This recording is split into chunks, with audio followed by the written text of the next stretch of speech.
For 3 nights in a row, I barely slept, spending time at the hospital caring for my husband after a horrific accident that left him unable to walk. I believed every word he said about his pain and fear. Then at 3 o'clock on Wednesday morning, the head nurse gently handed me a folded piece of paper and whispered, "Go home tonight. Come back at 6 o'clock. Don't ask me anything right now. Just read this when you're alone." In that moment, something inside me changed because of the fear in her eyes, and I knew that things would never be the same again. Thank you so much for being here. I'm curious, where in the world are you watching this? Let me know in the comments. I love connecting with you all. Just a heads up.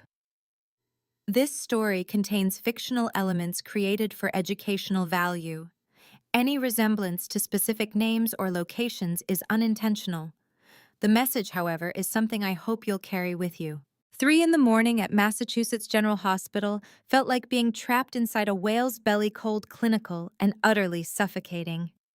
I sat hunched on a metal folding chair beside bed 412, my spine half propped against the wall, half suspended in midair. Every vertebra screamed in protest, a dull throb that made me want to cry. But I didn't dare move. The slightest creak from the chair would make Ryan frown and groan, and I couldn't bear to add to his pain. At least that's what I told myself. The orthopedic ward at this hour was a strange kind of purgatory. The fluorescent lights overhead hummed their monotonous tune, casting everything in a sickly greenish glow. Somewhere down the hall, a heart monitor beeped its steady rhythm. The smell, God. The smell was an unholy mix of antiseptic, old bandages, and something I could only describe as despair. If you breathed it in too long, it settled into your lungs like fog, heavy and suffocating. Ryan lay perfectly still in the hospital bed, both legs encased in thick, white casts and suspended in a traction frame.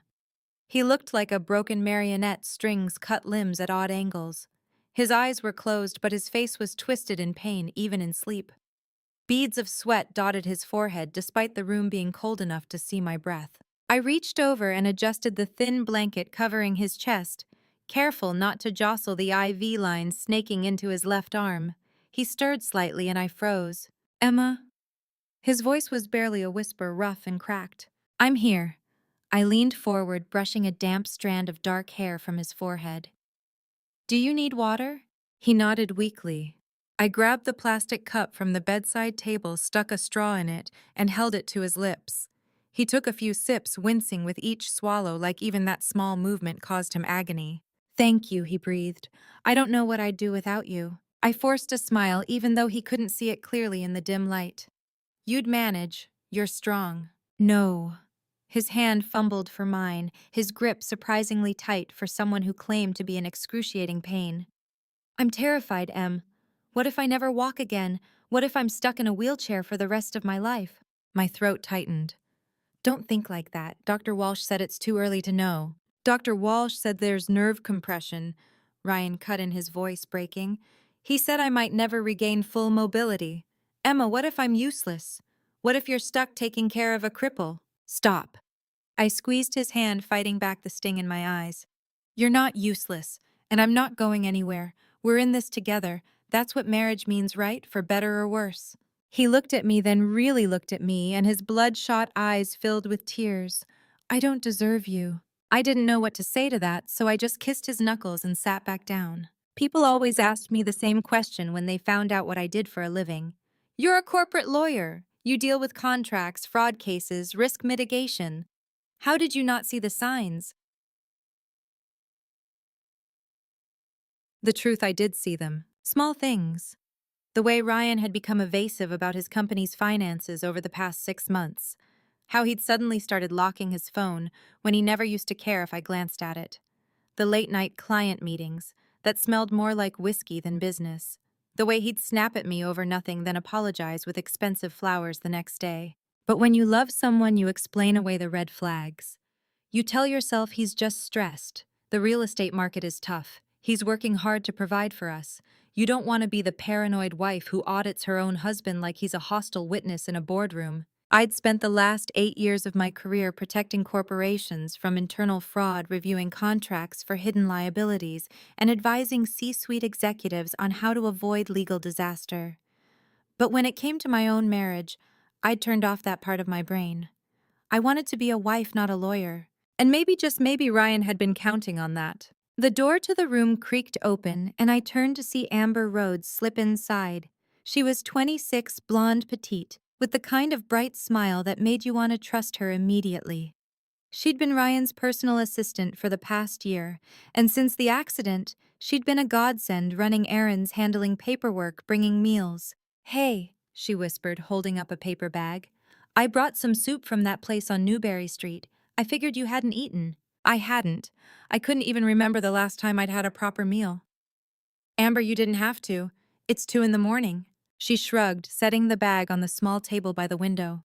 "I couldn't sleep. I kept thinking about Ryan. How's he doing?" "Same," I said quietly, in and out of pain. Amber glanced at Ryan's sleeping form, her expression soft with concern.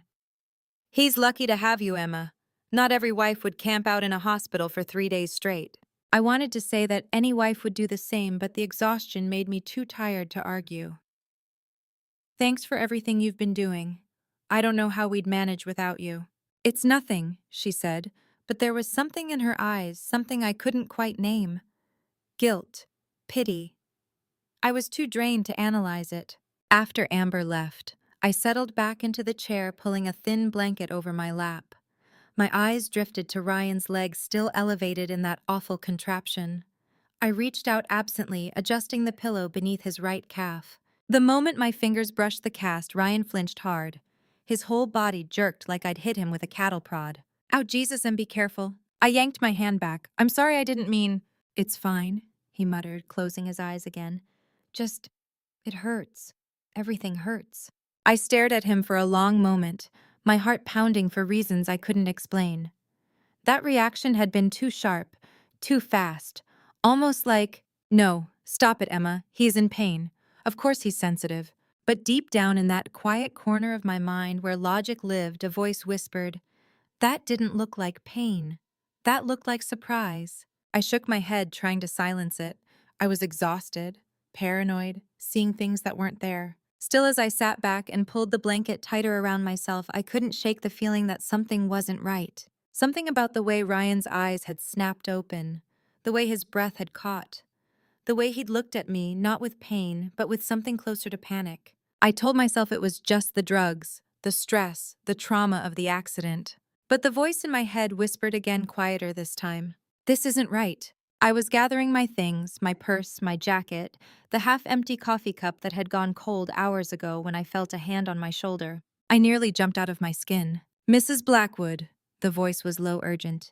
"Can I speak with you for a moment?" I turned to find Patricia Holbrook standing behind me. She was the head nurse on the orthopedic floor, a woman in her early 50s with steel gray hair, pulled back in a tight bun, and sharp blue eyes that had seen more than their share of suffering. In the 3 days I'd been here, she'd been nothing but professional, efficient, quiet, never lingering longer than necessary. But now her face was drawn tight with something I couldn't quite name.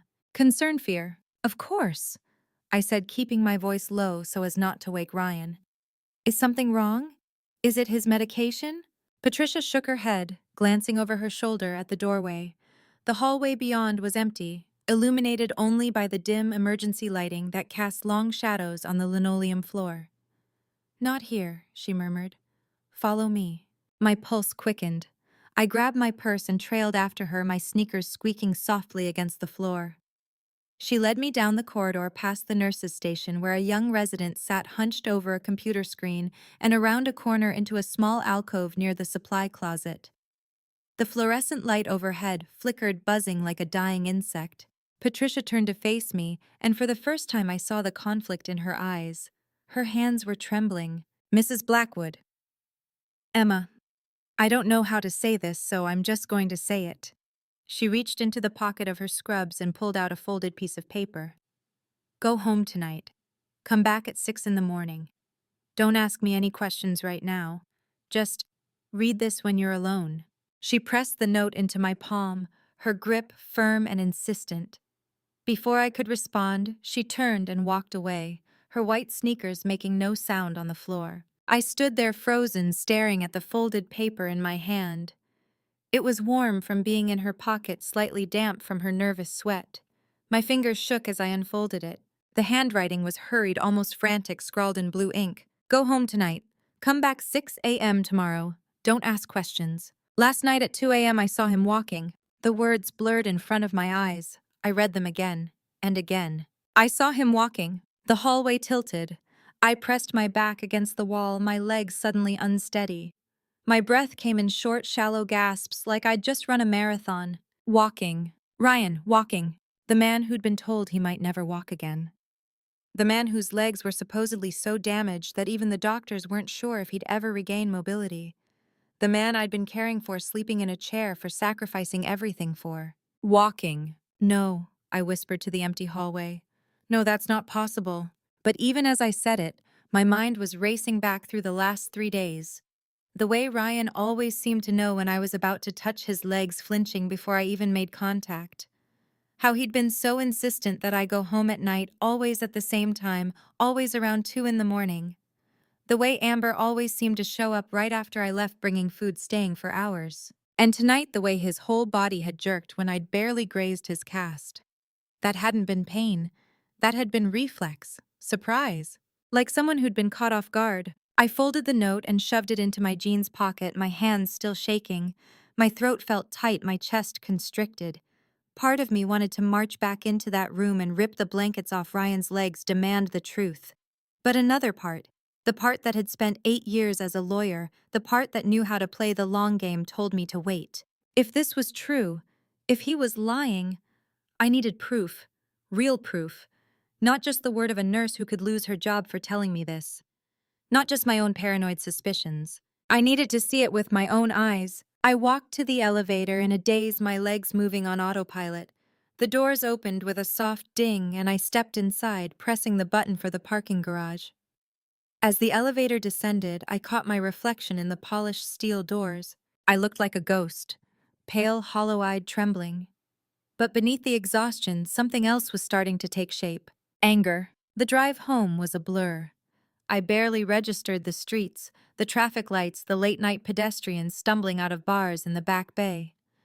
By the time I pulled into the narrow driveway of our Beacon Hill townhouse, my hands were gripping the steering wheel so tightly my knuckles had gone white. I sat there in the dark, the engine ticking as it cooled, and pulled out the note again. Last night at 2 a.m. I saw him walking. Patricia Holbrook had been a nurse at MGH for over 30 years.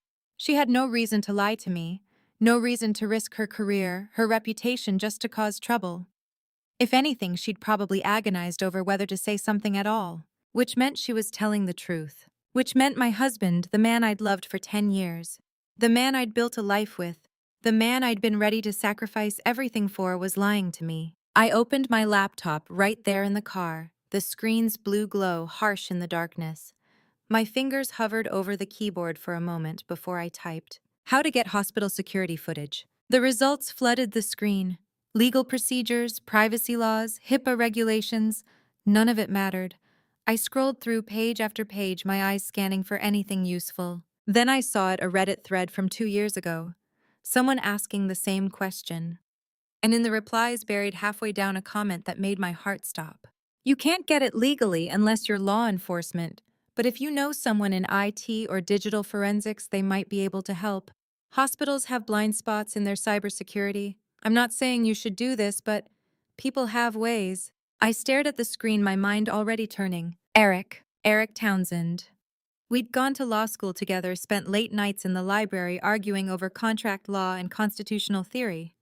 After graduation, he'd surprised everyone by ditching law entirely and going into digital forensics. He worked for some cybersecurity firm, now helping corporations track down data breaches and insider threats. If anyone could get me that footage, it was Eric. I pulled out my phone, my thumb hovering over his contact. It was nearly 4 in the morning. A terrible time to call, but I couldn't wait. I couldn't sit on this for another second. The phone rang twice before he picked up, his voice groggy and confused. "Emma, do you have any idea what time it is?" "Eric," my voice cracked. "I need your help. I need you to do something for me, and I need you not to ask questions." There was a long pause, then quieter, "Are you okay?" "No," I whispered. "No, I'm not, but I will be. I need to see the truth. I need to see it with my own eyes." Another pause, then, "What do you need?" I closed my eyes, took a deep breath. "I need footage from a hospital security camera. I need to see what happened in the hallway outside my husband's room at 2 o'clock this morning." "Emma, please," I said, and I hated how desperate I sounded. "Please, Eric, I can't explain right now, but I'm begging you, I need this." He sighed long and heavy. "Send me the details. I'll see what I can do." "Thank you." I was crying now, tears I hadn't even realized were there streaming down my face. "Thank you so much." "Emma," Eric said gently, "whatever you find, are you sure you're ready to see it?" I looked down at the note still clutched in my hand. I saw him walking. "No," I admitted, "but I have to, even if it destroys me." The morning came, but I had not slept. I sat in my car in the Massachusetts General Hospital parking lot, staring at the dashboard clock as it blinked from 7:59 to 8 o'clock. The note from Patricia Holbrook lay on the passenger seat beside me, the ink slightly smudged from where my thumb had pressed too hard. "Go home tonight. Come back 6 a.m. Don't ask questions. Last night at 2 a.m. I saw him walking. Walking. I had replayed that word in my mind 1,000 times since she handed me the note 3 hours ago. Walking. Not shuffling. Not limping. Walking. The same Ryan who had wept in my arms yesterday, terrified he would never move his legs again. The same Ryan whose neurologist had gravely explained the extent of the spinal damage. The same Ryan I had spent 72 sleepless hours caring for, holding his hand, whispering reassurances I did not even believe myself. I had left the hospital at 3:15 a.m. as Patricia had instructed, driven home in a daze, and sat on the edge of our bed in Beacon Hill, unable to process what the note implied. But by 5 a.m., the fog in my mind had cleared. I am a corporate lawyer. I do not operate on hunches or whispers. I operate on evidence. And if Ryan Blackwood was lying to me, to the doctors, to everyone, I needed proof that would stand up in a court of law, or at least in the court of my own conscience. So I had opened my laptop and typed into the search bar, "How to obtain hospital security footage." Most results were predictably unhelpful legal guides about HIPAA-compliance hospital policies prohibiting disclosure warrants required for law enforcement access. But buried in a Reddit thread titled "Hospital Privacy Loopholes," I found a comment that stopped my scrolling. "Hospitals have blind spots. Security systems are managed by third-party vendors. If you know someone in digital forensics, they can pull metadata without tripping alarms. Not legal advice, just saying." And then I remembered Eric Townsend. Eric and I had met during our first year at Boston University Law School. While I had specialized in corporate litigation, Eric had veered into cybersecurity law and eventually left the legal field altogether to work in digital forensics consulting for hospitals and tech firms on data breaches and security infrastructure. We had kept in touch sporadically over the years, coffee once or twice, the occasional email, but I had not spoken to him in at least 6 months. At 6:47 a.m., I sat in my car outside MGH and dialed his number. He answered on the third ring, his voice groggy. "Emma, do you know what time it is?" "I know," I said, my voice steadier than I felt. "I'm sorry. I need a favor." There was a pause. Then his tone shifted, alert now. "What kind of favor?" I hesitated. If I told him everything, he would ask questions. He would want context, explanations, justifications, and I did not have the strength to provide any of those. So I kept it simple. "I need security footage from MGH, hallway cameras outside a patient room. September 20th between 2 and 3 a.m. I can give you the floor and room number." Another pause, longer this time. "Emma, you know I can't just—" "I know what I'm asking," I interrupted. "I wouldn't call you if it wasn't urgent. I need to know if someone walked out of a hospital room when they were supposed to be paralyzed from the waist down." The silence on the other end stretched so long I thought he might have hung up. Then Eric exhaled slowly. "Whose room?" "My husband's." I heard him sit up, the rustle of sheets. "Jesus, Emma." "I know. If this is what I think it is." "I don't know what it is yet," I said quietly. "That's why I need the footage." He was quiet for a moment, then said, "Give me 2 hours." "Thank you." "Don't thank me yet," he muttered. "If this blows up, we're both screwed." He hung up. I sat in the car staring at the hospital entrance, watching nurses and doctors filter in and out for their morning shifts. Somewhere in that building, Ryan was lying in bed, probably awake by now, waiting for me to return with coffee and reassurances. Somewhere in that building, Amber Rhodes was likely preparing to play the role of the concerned assistant, again bringing soup and sympathy. And somewhere in that building, the truth was hiding. 2 hours felt like 2 lifetimes. At 9:53 a.m., my phone buzzed. A single email from Eric, no subject line, no body text, just an attachment labeled MGH underscore floor 3 underscore hall underscore 092023 underscore 0200-0400.mp4. My hands shook as I opened it. The video was grainy, the timestamp in the corner reading 2:47:13 a.m. The hallway outside room 412 was dimly lit, the kind of eerie quiet you only find in hospitals in the dead of night. For the first 30 seconds, nothing moved. Then from the left side of the frame, the door to room 412 opened, and Ryan walked out, not limped, not shuffled, not dragged himself forward with the anguished effort of a man relearning how to move. He walked, normally, confidently. He glanced down the hallway, adjusted the hospital gown tied loosely at his waist, and stretched his arms above his head like a man who had just woken from a nap. 10 seconds later, Amber emerged from the same door. She looked around cautiously, then followed him down the hallway toward the supply room at the far end. The timestamp ticked forward. 2:48:52, 2:51:14, 2:59:03. At 3:05:27, they both walked back.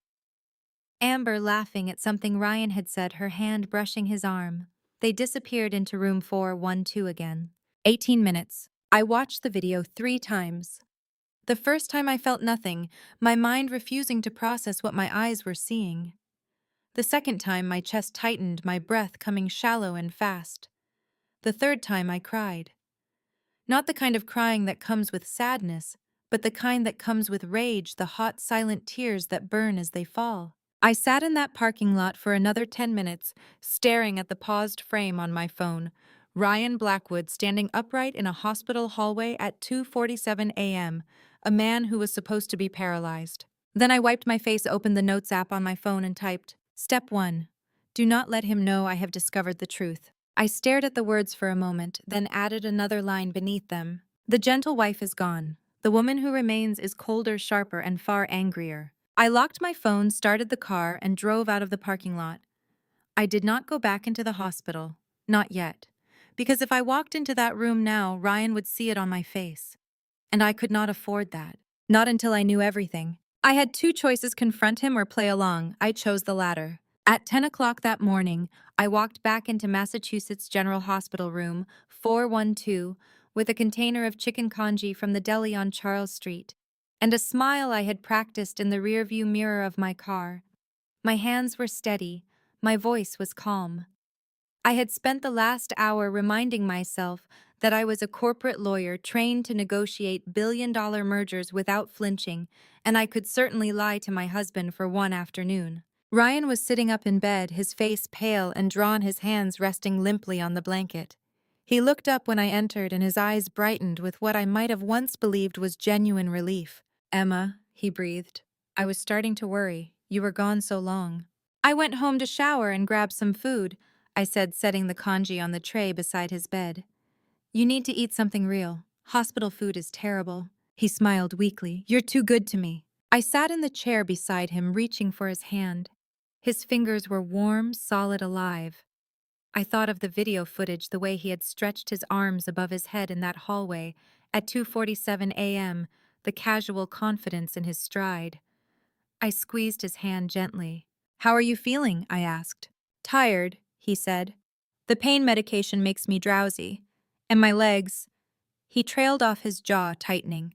I still can't feel anything below my waist. Dr. Walsh says it's too early to tell if the nerve damage is permanent, but... His voice cracked. Emma, what if I never walk again? I leaned forward, brushing a strand of hair from his forehead. We'll figure it out, I said softly. Together, no matter what happens. He closed his eyes, a single tear sliding down his cheek. I don't deserve you. You have no idea how true that is, I thought. But I said nothing, only kissed his forehead and handed him the congee. At 11:30, Amber Rhodes appeared in the doorway carrying a vase of white lilies. She froze when she saw me, her eyes widening slightly before she recovered and pasted on a smile. "Emma," she said brightly, "I didn't know you were back. I brought these for Ryan. I thought they might cheer him up." "That's very thoughtful," I said, standing to take the vase from her. Our fingers brushed and I felt her hand tremble. "Thank you, Amber." She glanced at Ryan, then back at me, and I saw something flicker in her expression, guilt perhaps, or fear. She cleared her throat. "I should go. I have some errands to run. Ryan, call me if you need anything." "I will," Ryan said. "Thanks, Amber." She left quickly, her heels clicking down the hallway.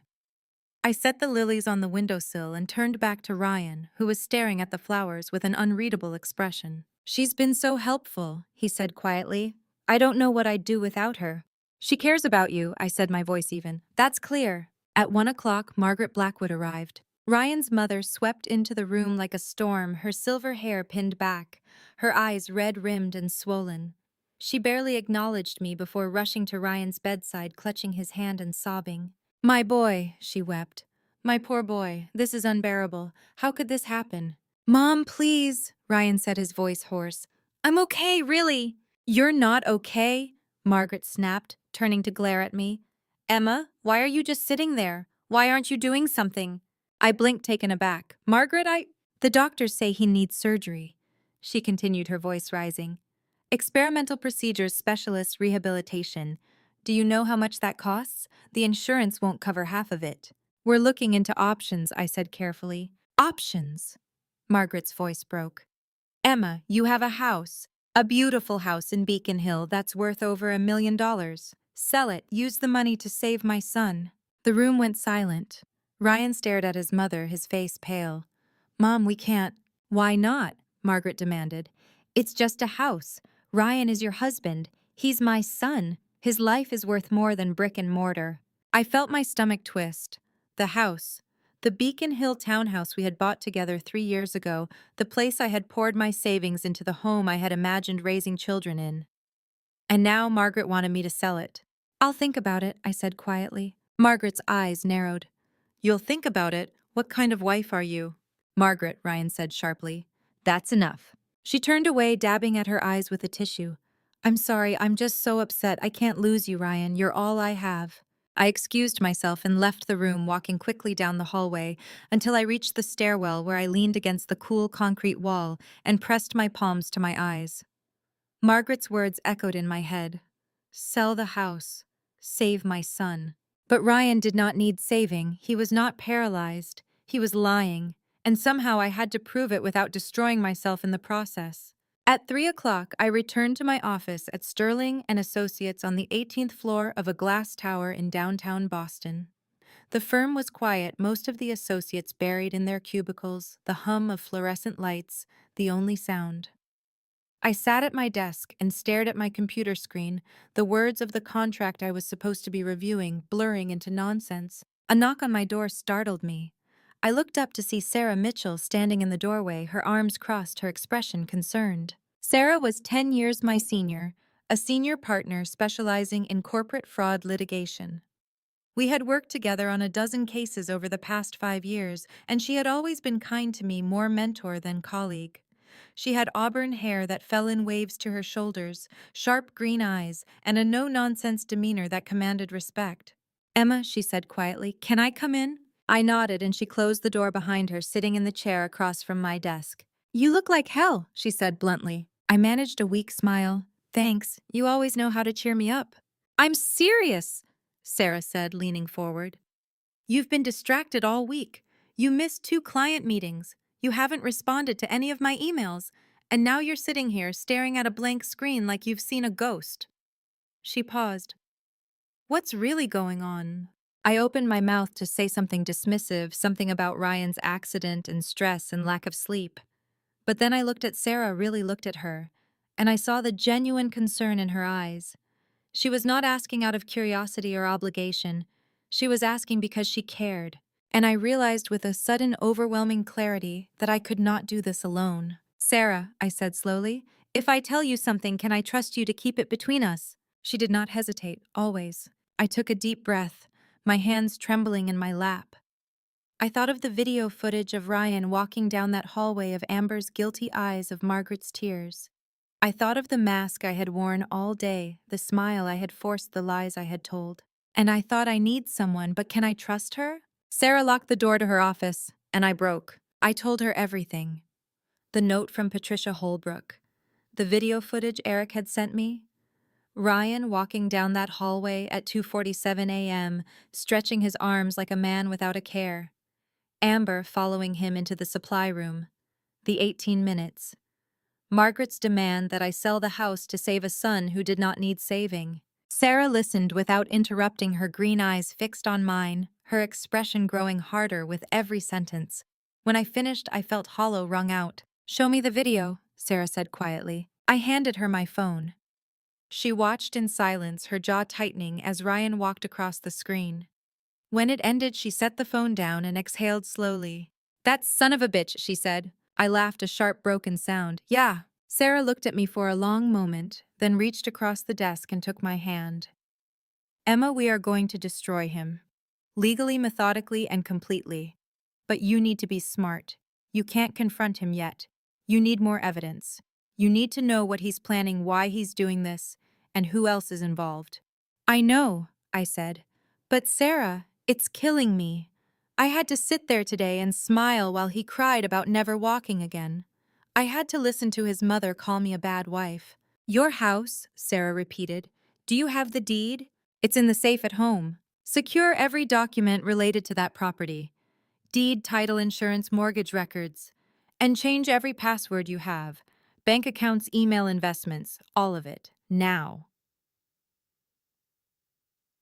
I nodded, my mind racing. "You're right." Sarah squeezed my hand. "I know this feels unbearable. I've been where you are. 5 years ago, I was married to a hedge fund manager named Daniel. 3 years in, I found out he'd been embezzling from clients and funneling money into offshore accounts. He forged my signature on loan documents, put our house up as collateral. When the FBI came, I was hours from being charged as an accomplice." She leaned forward. "I divorced him, cooperated with the investigation, spent 2 years rebuilding my life.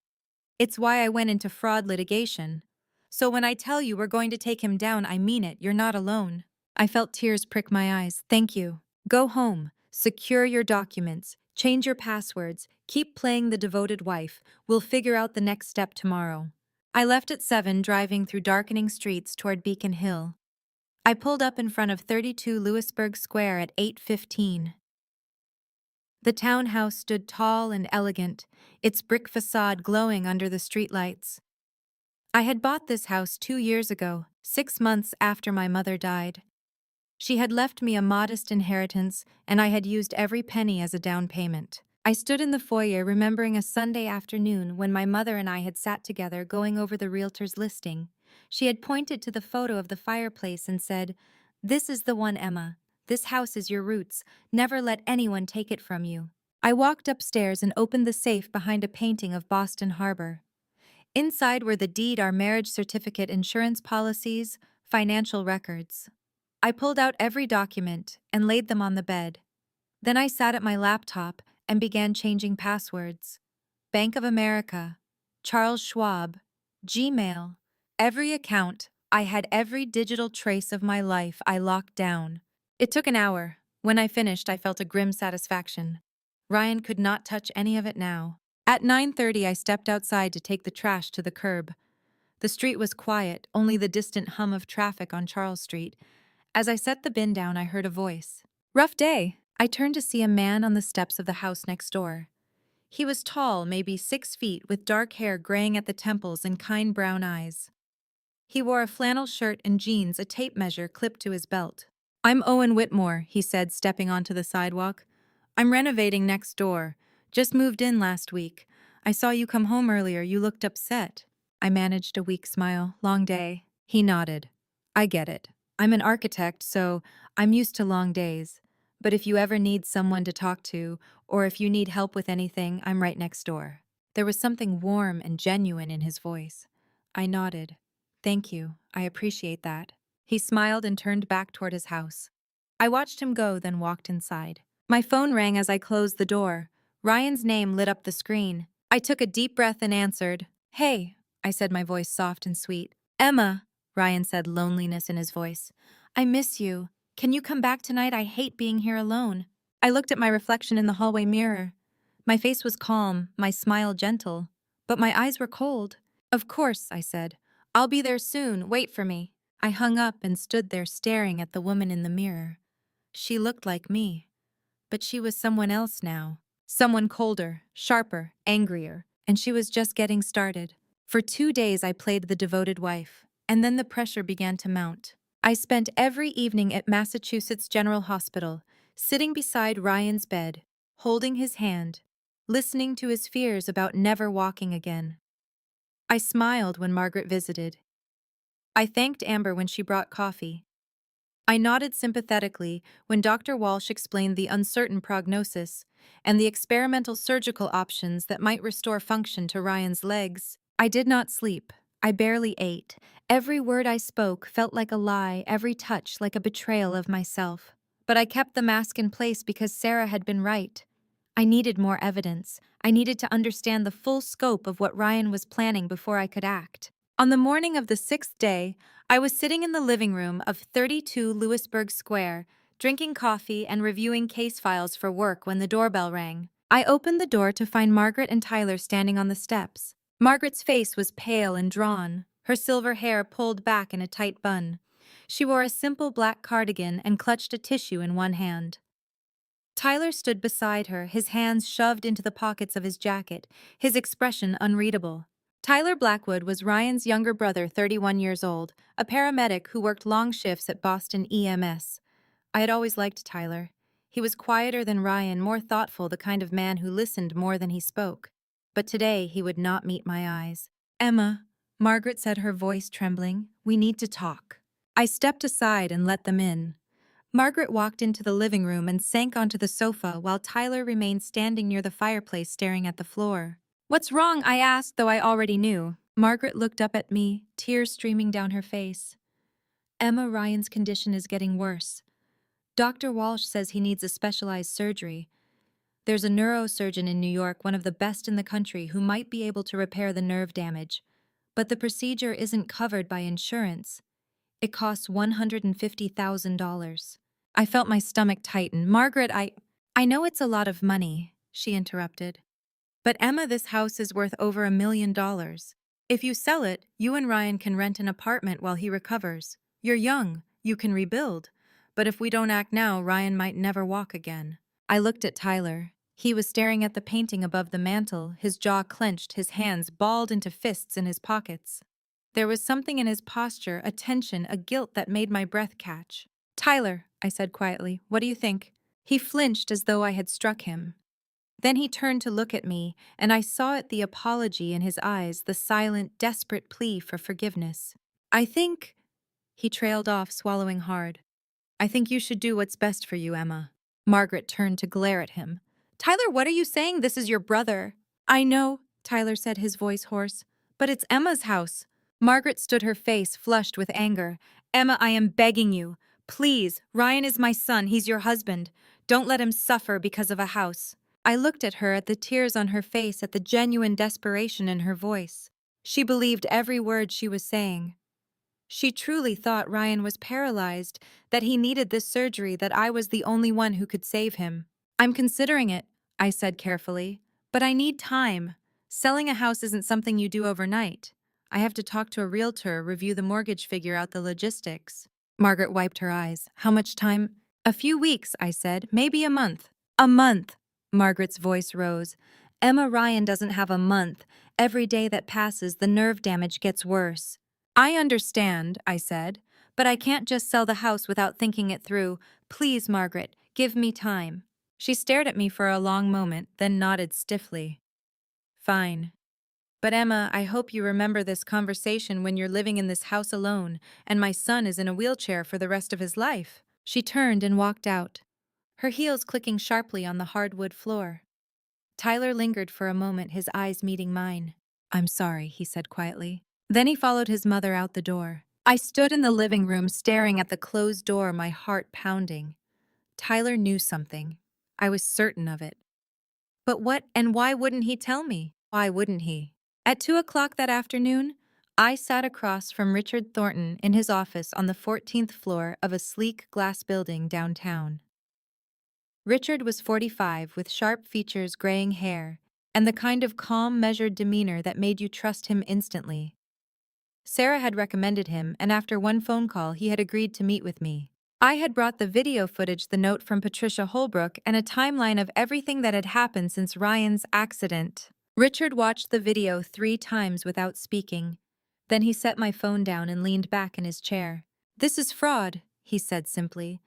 "Medical fraud, insurance fraud, and possibly conspiracy to defraud you out of your property. If we can prove Ryan orchestrated this, he's looking at federal charges." "Can we prove it?" I asked. "Not yet," Richard said. "The video is strong evidence, but it's not enough. We need more. We need to know why he's doing this, who else is involved, and what his endgame is. My guess, he's planning to sell the house and disappear with the money. But we need proof." "What do I do in the meantime?" I asked. "Stall," Richard said. "Don't sell the house. Keep playing the role of the devoted wife. Keep them thinking you're on the verge of agreeing. And in the meantime, we gather evidence. Phone records, financial statements, anything that ties Ryan and his accomplices to a larger plan." I nodded, feeling the weight of exhaustion settle over me. "How long do I have to keep pretending?" Richard looked at me with sympathy. "Until we build a case that's airtight. I know it's hard, but if you confront him now, he'll cover his tracks. We need to catch him in the act." I stood shaking his hand. "Thank you." He walked me to the door. "Emma, one more thing. Be careful. If Ryan realizes, you know he might escalate. Don't be alone with him if you can help it." I nodded and left the office, stepping out into the bright September afternoon. The city buzzed around me, people rushing past on the sidewalk, cars honking in the distance. I felt untethered, adrift in a life that no longer made sense. But as I walked back to my car, I thought of Margaret's tears, of Tyler's guilty eyes, of Richard's calm assurance. I could do this. I had to do this. Because if I didn't, Ryan would win, and I would lose everything. I was shattering. A week had passed since I discovered the truth, and the cracks were beginning to show everywhere. I stood at the head of the conference table on the 18th floor of Sterling and Associates, presenting a merger and acquisition due diligence briefing to a client from a pharmaceutical company. The slides on the screen behind me displayed financial projections, risk assessments, regulatory compliance issues. I had spent 3 days preparing this presentation. I knew every number, every clause, every potential pitfall by heart. But as I opened my mouth to speak, the words tangled on my tongue. The target company's intellectual property portfolio includes... I trailed off, staring at the slide. The numbers blurred together. My hands trembled as I gripped the edge of the table. The client, a middle-aged man in a navy suit, frowned slightly. "Ms. Caldwell, are you all right?" I blinked hard, trying to refocus. "I'm sorry, the IP portfolio includes 12 patents, 3 of which are... My voice cracked. I felt the room tilt beneath me. Sarah, who had been sitting at the far end of the table observing, stood abruptly. "Gentlemen, if you'll excuse us for just one moment. Emma, let's take a brief break." Before I could protest, Sarah was at my side, her hand firm on my elbow, steering me out of the conference room. I heard one of the junior associates step forward smoothly, taking over the presentation, as the door closed behind us. Sarah led me down the hallway to the women's restroom. She pushed the door open, glanced inside, and called out sharply, "Everyone out, now!" 2 paralegals, washing their hands, looked up in surprise. "Sarah, we're just..." "Out," Sarah repeated, her voice leaving no room for argument. They left quickly. Sarah locked the door behind them and turned to face me. I leaned against the sink, gripping the cold porcelain edge, and felt the tears come.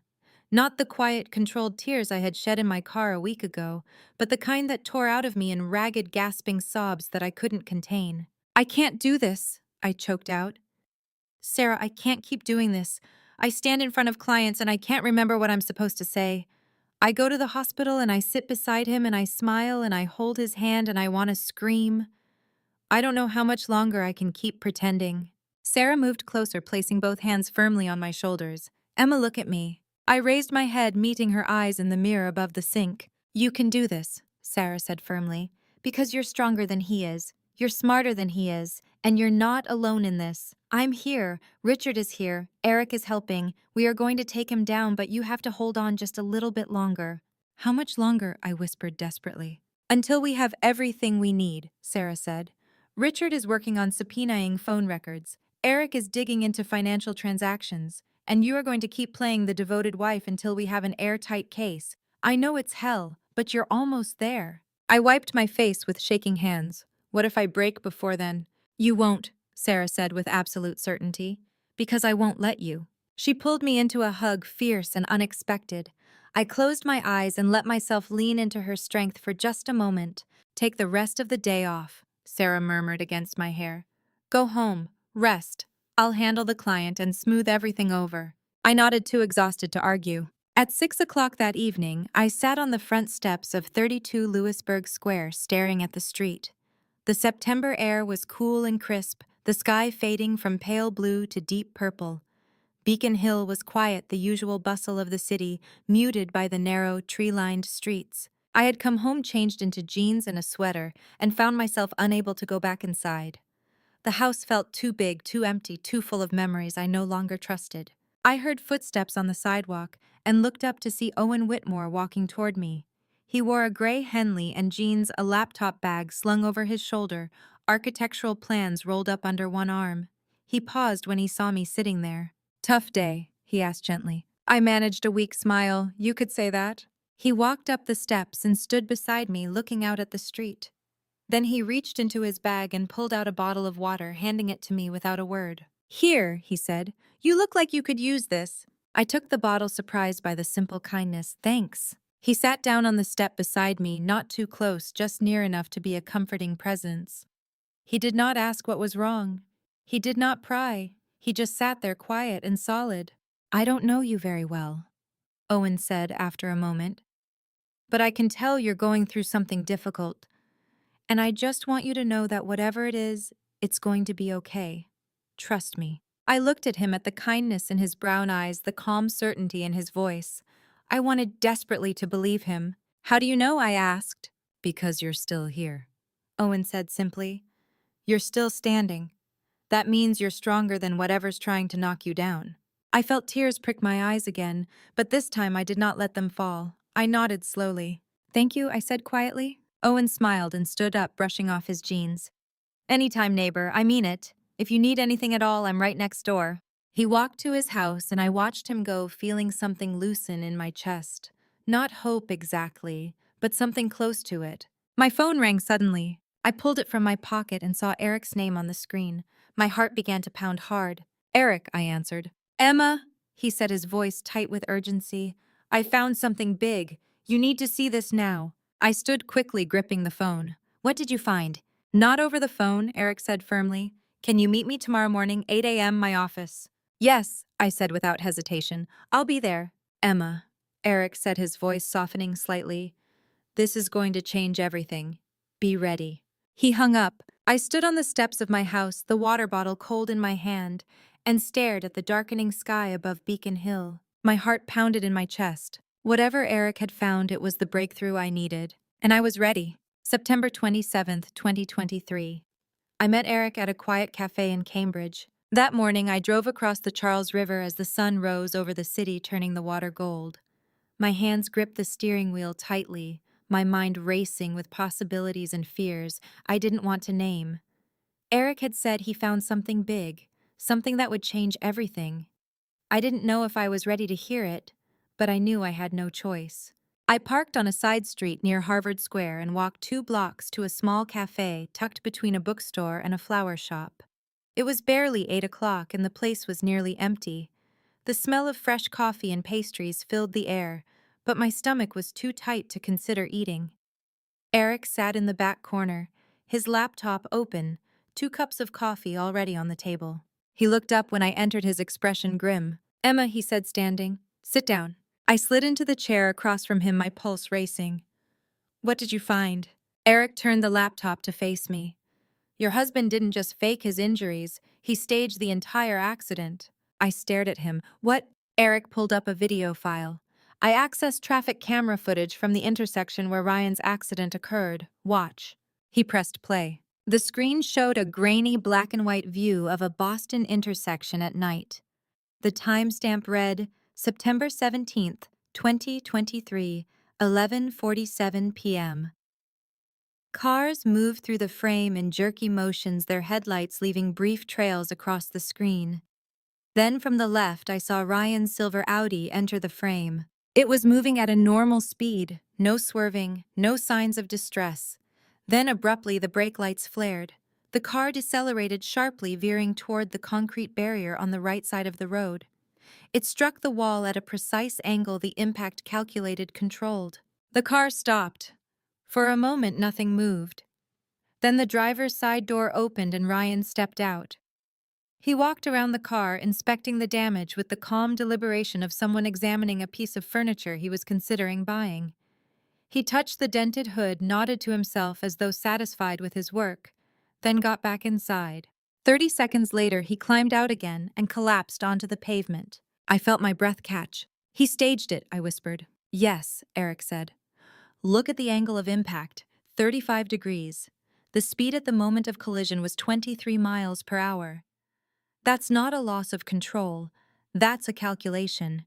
He knew exactly how hard to hit that wall to cause enough damage to look serious without actually hurting himself."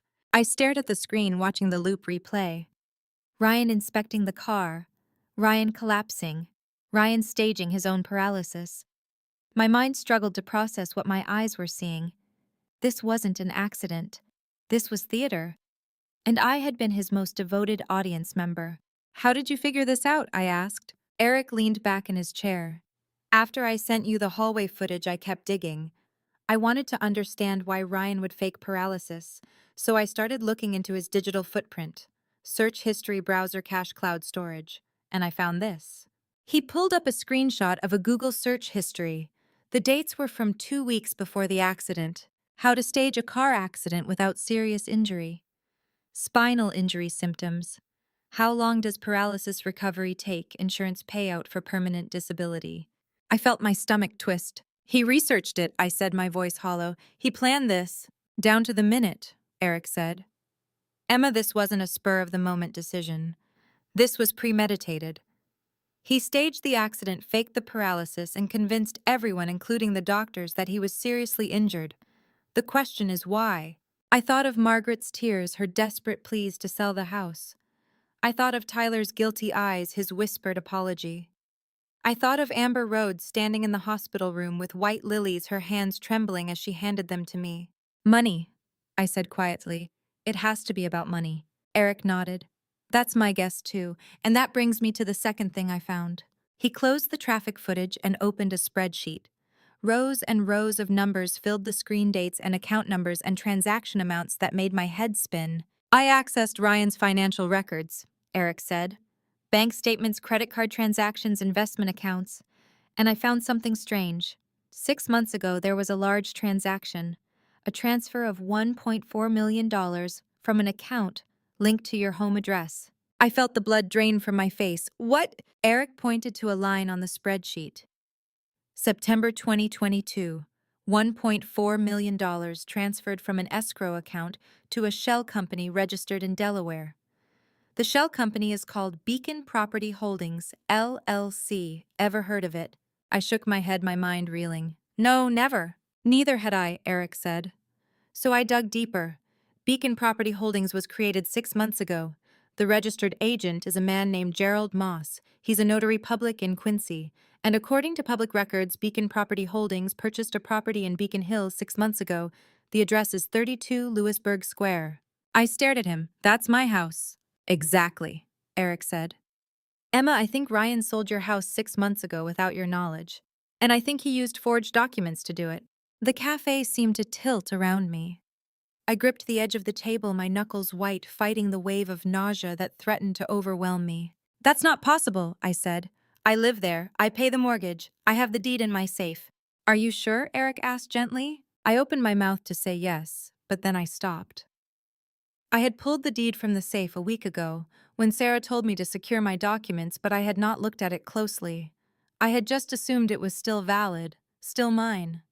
I had been so focused on the video footage of Ryan walking that I hadn't thought to verify the most basic fact of my life, that I still owned my own home.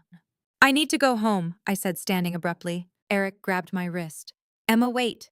If what I'm saying is true, if Ryan sold the house without your knowledge, then he forged your signature on a power of attorney. That's fraud. That's a federal crime.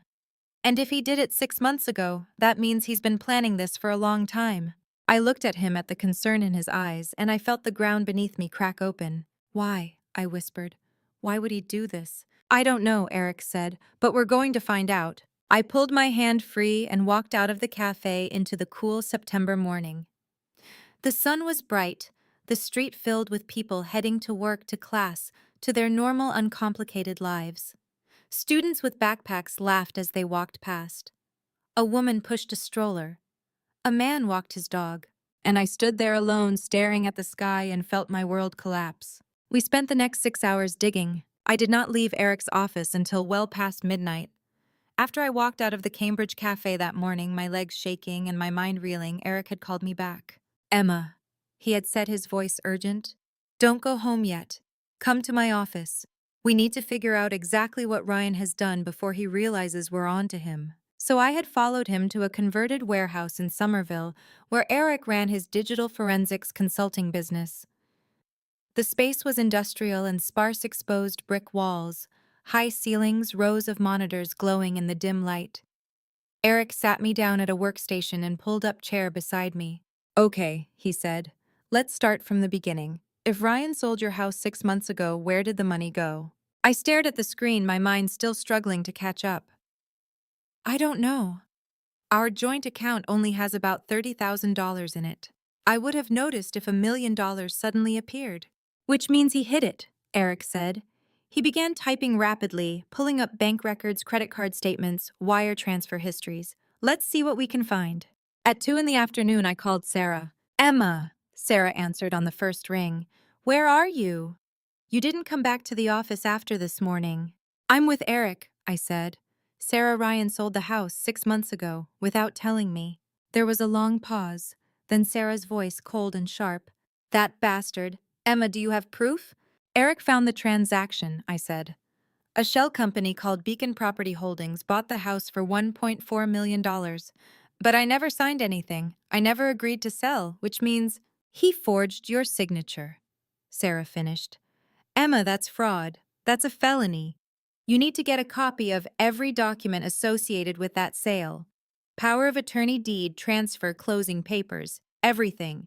And we need to move fast. If Ryan realizes you know— I know, I interrupted. We're working on it. Call me when you have something solid, Sarah said. I'll loop Richard in. This just became a criminal case. She hung up.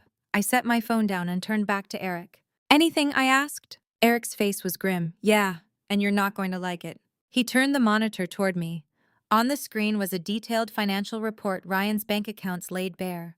I scanned the numbers, my eyes catching on one section. Outstanding debts. Credit card, $118,450. Credit card, $222,300. Personal loan, Boston Credit Union, $48,000.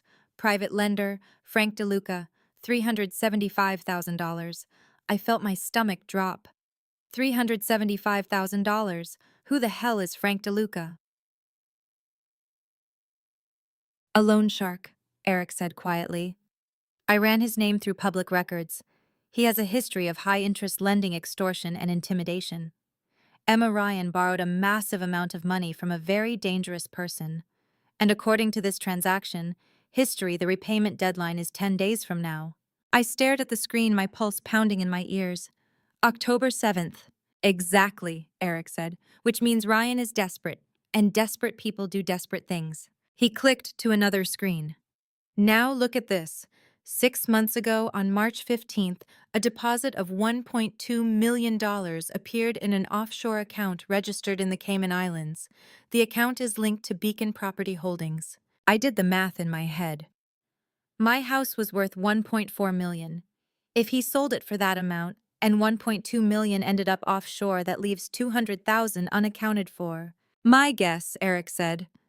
He used it to pay down part of the loan shark debt, But it wasn't enough. He still owes $375,000 and DeLuca wants his money. So Ryan staged the accident, faked the paralysis, and started pressuring you to sell the house again, thinking you don't know it's already gone. I felt sick. But I'm still living there. I'm still paying the mortgage. How is that possible? Eric shook his head. That's the part I don't understand yet. Either the sale was never finalized, or someone is paying the mortgage on your behalf to keep you from noticing. I need more time to figure it out. At 8 in the evening, Eric leaned back in his chair and rubbed his eyes. I need coffee. You want anything? I shook my head. He stood and walked to the small kitchen area at the back of the office. I stayed at the computer, staring at the numbers, trying to make sense of the nightmare my life had become. My phone buzzed. A text from an unknown number. Unknown. Check the Cayman account transaction history, March 18th. You'll find what you're looking for. I frowned and showed the message to Eric when he returned. Who is this? I asked. Eric read the text, his brow furrowing. I don't know, but let's follow the tip. He pulled up the offshore account and scrolled to March 18th. There, buried in a list of transactions, was a wire transfer of $50,000 to an account registered to Gerald Moss, the notary who had allegedly certified my forged signature. There, Eric said. That's the smoking gun. Ryan paid Gerald Moss 50 grand to notarize fake documents. That's bribery and fraud. I stared at the screen. Who sent me that text? I don't know, Eric said. But whoever it is, they're on your side. I looked at the unknown number again, a strange chill running down my spine. Someone was helping me. Someone who knew exactly what Ryan had done. But who? At midnight, I finally left Eric's office. I drove home through empty streets, my mind numb with exhaustion. I parked in front of 32 Lewisburg Square and sat in the car for a long time, staring at the house that might not even be mine anymore. I went inside, climbed the stairs to my bedroom, and lay down fully clothed on top of the covers. I did not sleep. I could not sleep. At 4 in the morning, my phone buzzed. A text from Eric. Eric, Emma, call me now. You need to sit down for this. My hands trembled as I dialed his number. He answered immediately. Emma, I found it. I know what Ryan is planning, and it's worse than we thought. I called Eric back, my voice barely a whisper. What did you find? Eric's voice was tight, urgent. Emma, 6 months ago, Ryan didn't just sell your house. He did something worse. He sold it to a shell company he controls, then used that company to take out a fraudulent mortgage against the property. He borrowed $1.2 million using your home as collateral, and he forged your signature on every document. I felt the room tilt. He mortgaged my house. Yes, Eric said. And here's the worst part. The shell company Beacon Property Holdings is registered to an address in Delaware, but the beneficial owner is hidden behind layers of corporate structure.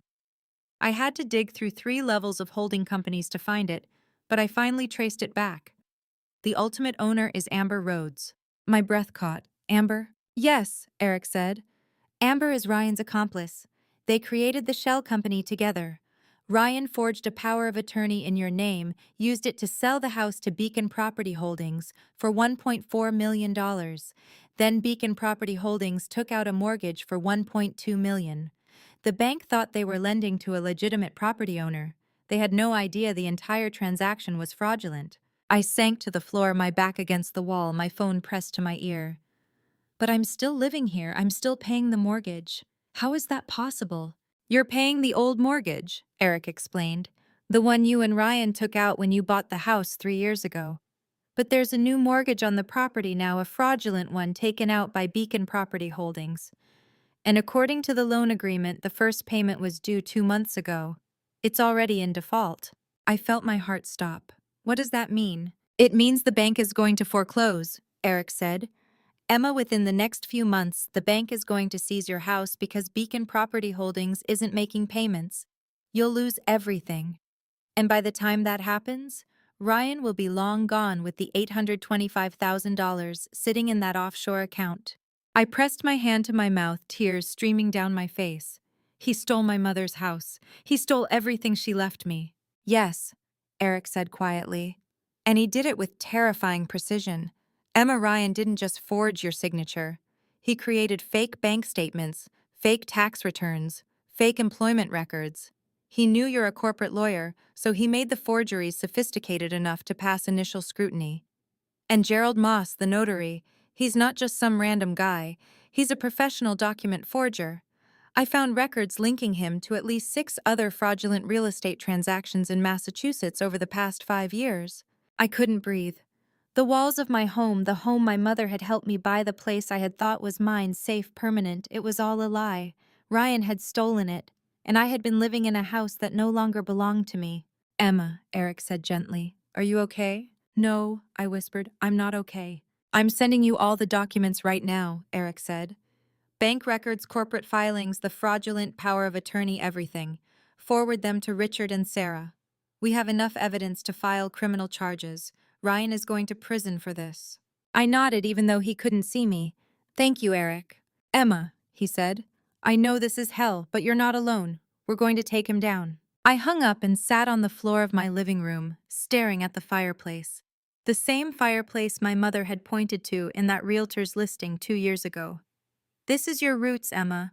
Never let anyone take it from you. But someone had. Ryan had taken it. And he had done it 6 months ago, while I slept beside him every night, trusting him, loving him, believing we were building a life together. I called Sarah. It was not yet 5 in the morning, but she answered immediately. Emma, he stole my house, I said, my voice breaking. He forged my signature and sold it to a shell company and took out a mortgage, and it's all gone, Sarah.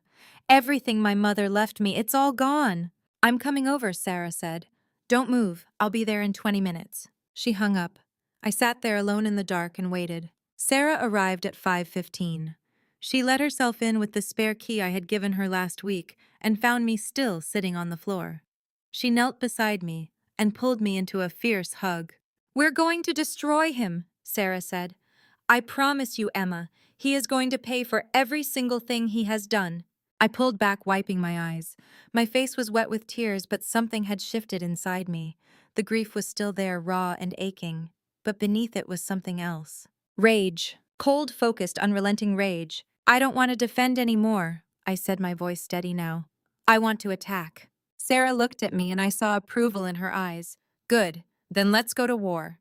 I stood, my legs shaking but solid. The gentle wife was gone. The woman who had smiled and played along and pretended not to know. I was done pretending. I was ready to fight. I waited for Dr. Walsh in the parking garage. 2 days had passed since I had made my decision. 2 days of gathering evidence, meeting with Richard to build a criminal case, playing the devoted wife one last time, while Ryan smiled and asked when I would sell the house. I had smiled back. Soon, honey, I'm working on it. But I was done playing. I needed one last piece, the doctor. At 6:30 that evening, I stood beside my car in the MGH parking garage. A light drizzle misted the windshields, turning the pavement slick. I watched the elevator doors waiting. At 6:45, Dr. Gregory Walsh stepped out. He was tall, late 40s, graying hair and wire-rimmed glasses. He wore a navy suit under a raincoat, a leather briefcase in hand. He looked tired, shoulders slumped. I stepped into his path. Dr. Walsh, I said. He stopped, blinking. Mrs. Blackwood. What are you doing here? I need to talk to you about my husband. Dr. Walsh glanced around, nervous. If you have questions about Ryan's treatment, we should schedule an appointment. I know you lied about his injuries, I said. Dr. Walsh went pale. I know Ryan isn't paralyzed. I continued, calm and steady. I have video footage of him walking.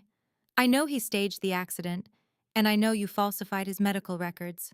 Dr. Walsh stared at me, his mouth opening and closing. Then he looked away, his hand tightening on his briefcase. I don't know what you're talking about, he said weakly. Yes, you do, I said. And I need to know why. Why would a respected orthopedic surgeon risk his career to help my husband fake paralysis? Dr. Walsh was silent. Then he let out a shaky breath and leaned against the concrete pillar. Because he's blackmailing me, he said quietly. My pulse quickened. What? Dr. Walsh removed his glasses and rubbed his eyes. 3 years ago, I made a mistake. A surgical error. A patient, Jennifer Callahan, came in with a complex spinal fracture. I performed an emergency decompression, but I nicked the spinal cord. She never walked again. She died 6 months later from complications. I stared at him, my chest tightening. I didn't report it, Dr. Walsh continued, his voice breaking. I was terrified. I altered the surgical notes to make it look like the damage was pre-existing. The family never knew. The hospital never knew. I buried it. But Ryan knew, I said. Dr. Walsh nodded. I don't know how he found out, but 6 months ago he came to me with copies of the original surgical notes. He said if I didn't help him, he would go to the state medical board. I would lose my license. I might face criminal charges. Cold rage settled over me. So you agreed to falsify his medical records? Yes, Dr. Walsh whispered. He told me exactly what to write. Spinal cord contusion, uncertain prognosis, possible permanent paralysis.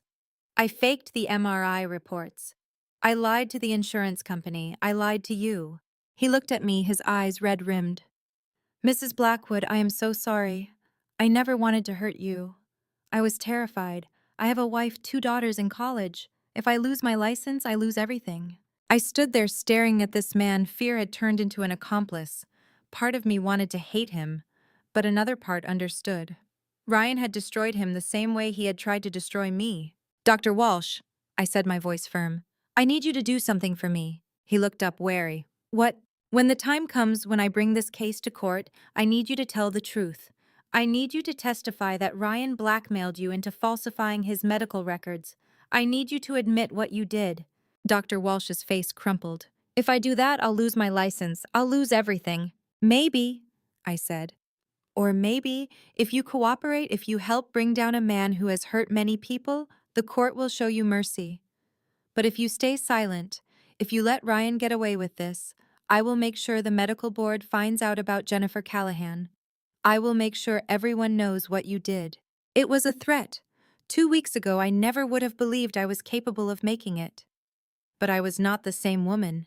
Dr. Walsh stared at me, then he nodded slowly. All right, he said. When the time comes, I'll tell the truth.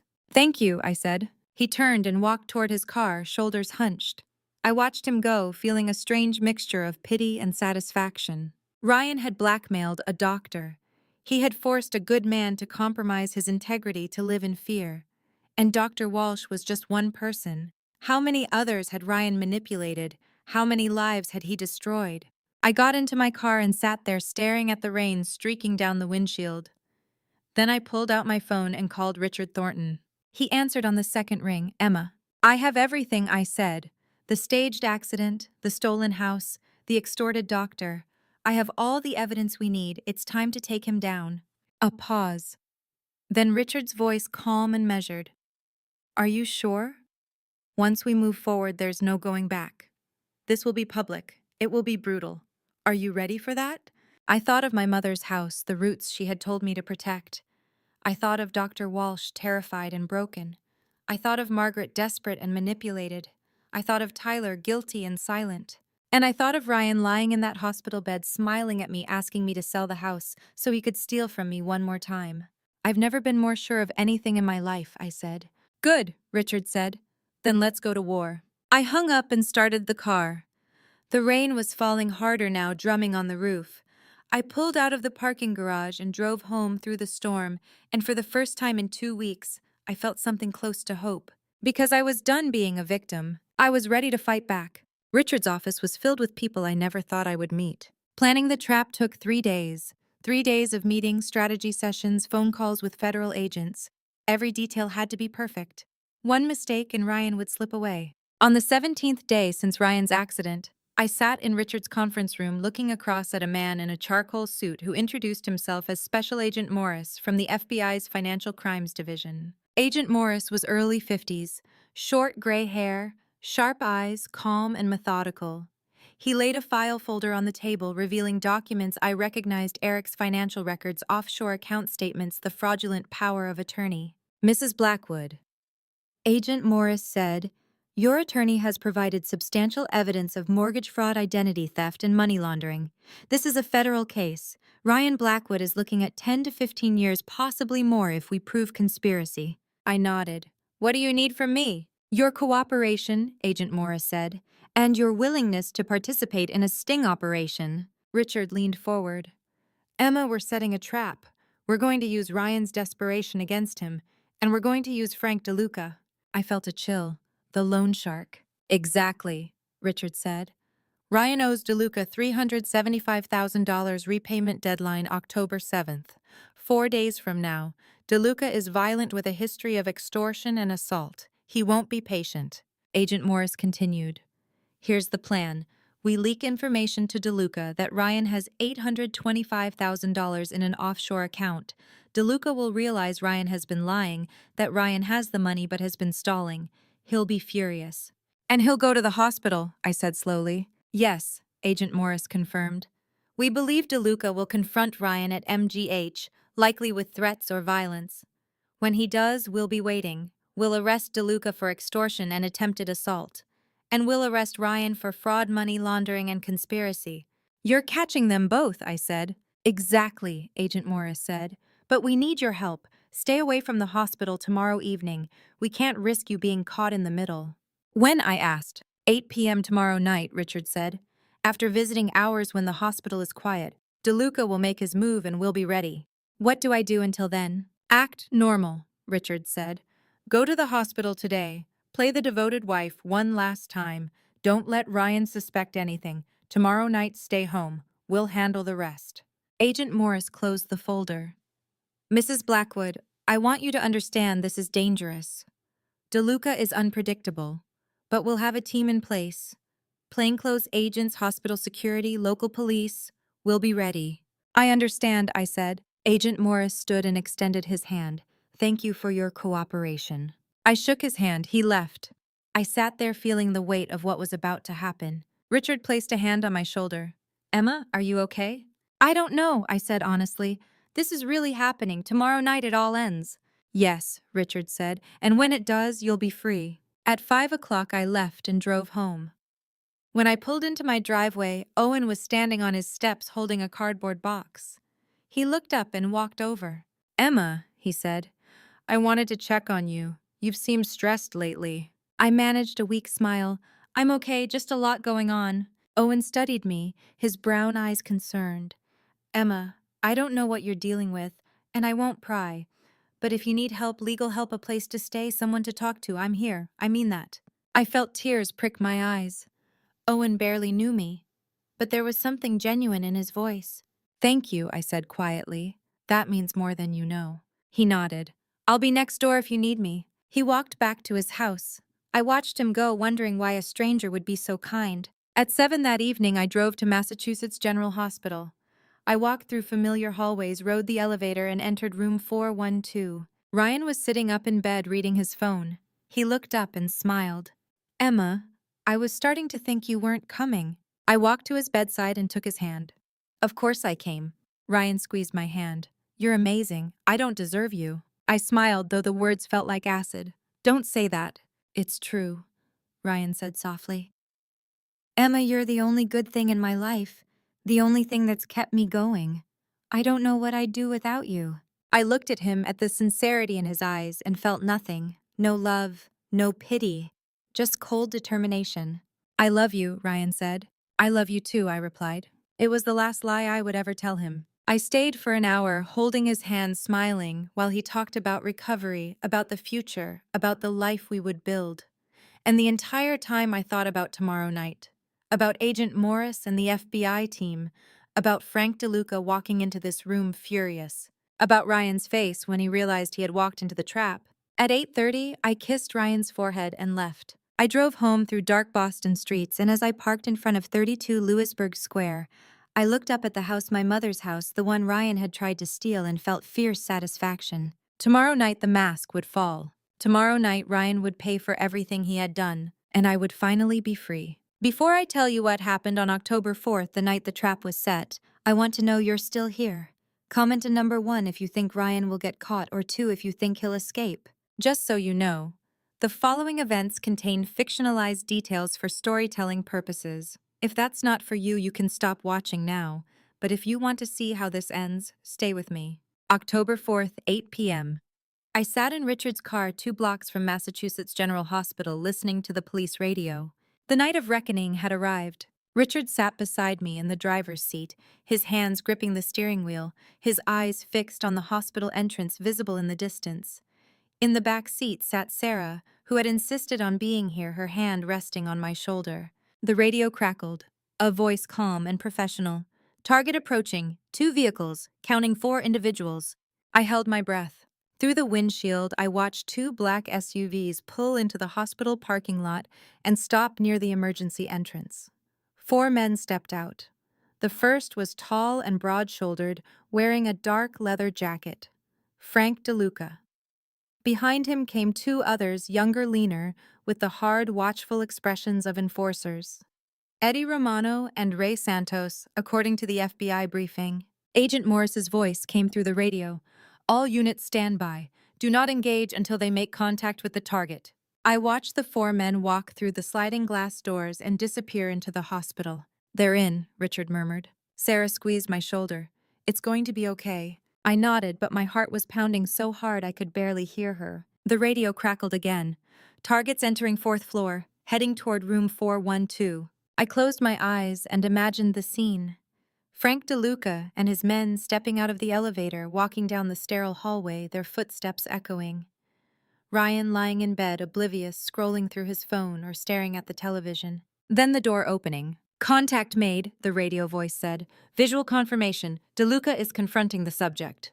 I opened my eyes and stared at the hospital, my pulse racing. It was happening. Right now in that building, Frank DeLuca was standing over Ryan, demanding his money. The radio crackled with muffled voices. Then louder. Frank DeLuca's voice, furious and raw. You owe me $375,000, and I just found out you've got 825 grand sitting in some offshore account. You've been lying to me, Ryan. You've been playing me for a fool. Ryan's voice panicked. Frank, wait, I can explain. Explain, Frank's voice rose. You've got 4 days until the deadline, and you've been sitting on almost $1 million. Do you know what I do to people who lie to me? There was the sound of a struggle, a crash. Ryan's voice breathless and terrified. Frank, please, All units move in. Agent Morris's voice snapped through the radio. Go, go, go! I leaned forward, gripping the dashboard. Sarah's hand tightened on my shoulder. The radio exploded with noise, shouting, footsteps pounding. FBI, hands up, get on the ground now. Frank DeLuca's voice enraged. What the hell? Get on the ground, do it now. More shouting, more footsteps. Then abruptly a different voice, a woman's voice, high and frantic. Amber, let me go, I didn't do anything. Let me go. Agent Morris's voice calm and authoritative. Amber Rhodes, you are under arrest for conspiracy to commit fraud, identity theft, and money laundering. You have the right to remain silent. No, this is a mistake, Ryan, tell them, Ryan. But Ryan said nothing. Richard turned to look at me. It's over. I stared at the hospital, my hands trembling. Not yet. I needed to see him. I needed to look Ryan Blackwood in the eyes and let him know that I had done this, that I had orchestrated every single step of his downfall. At 8:45, I walked into Massachusetts General Hospital. The lobby was chaos. FBI agents in tactical vests, local police officers, hospital security guards moving in coordinated patterns. The fluorescent lights overhead felt harsh and unforgiving. I saw Agent Morris near the elevator speaking into a radio. He looked up and nodded at me. Mrs. Blackwood, it's done. We have all of them in custody. I nodded and walked past him, my legs moving on autopilot, into the elevator, up to the 4th floor. The hallway was crowded with agents and officers, but they parted to let me through. Some of them glanced at me with curiosity, others with sympathy. They knew who I was. They knew what Ryan had done. At the end of the hall, I saw room 412. The door was open. Inside, I saw Ryan sitting on the edge of the bed, his hands cuffed behind his back, 2 FBI agents flanking him. His face was pale, his eyes wide with shock. He looked smaller, somehow diminished like a marionette with its strings cut. And standing in the hallway just outside the door was Margaret. She was sobbing, her hands covering her face, her shoulders shaking violently. Tyler stood beside her, his expression unreadable, his arms crossed over his chest. He looked like a man carrying the weight of the world. Margaret looked up when she saw me. Her eyes were red and swollen mascara streaking down her cheeks. Emma, she choked out. What's happening? Why are they arresting my son? There must be some mistake.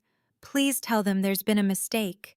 I looked at her at the genuine confusion and devastation in her eyes, and I felt a pang of sympathy cut through the cold determination I'd been carrying for weeks.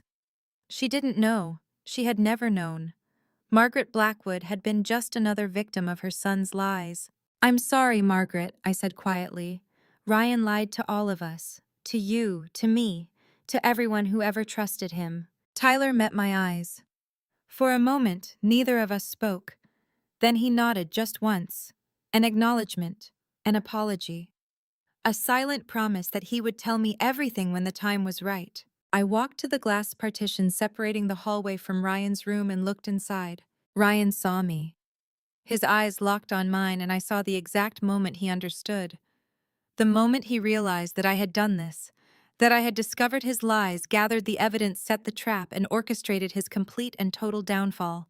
His mouth opened, forming a single word: please. I stared at him, at the man I had loved for 10 years, the man I had trusted with my life, the man who had stolen my mother's house and tried to destroy everything I had built. I stared at him and waited for some feeling to surface: anger, satisfaction, vindication, pity. But I felt nothing, just a vast empty silence where my love for him used to live. I turned and walked away. Behind me, I heard Agent Morris reading Ryan his rights, his voice steady and official. "Ryan Blackwood, you are under arrest for mortgage fraud, identity theft, money laundering, and conspiracy to commit fraud.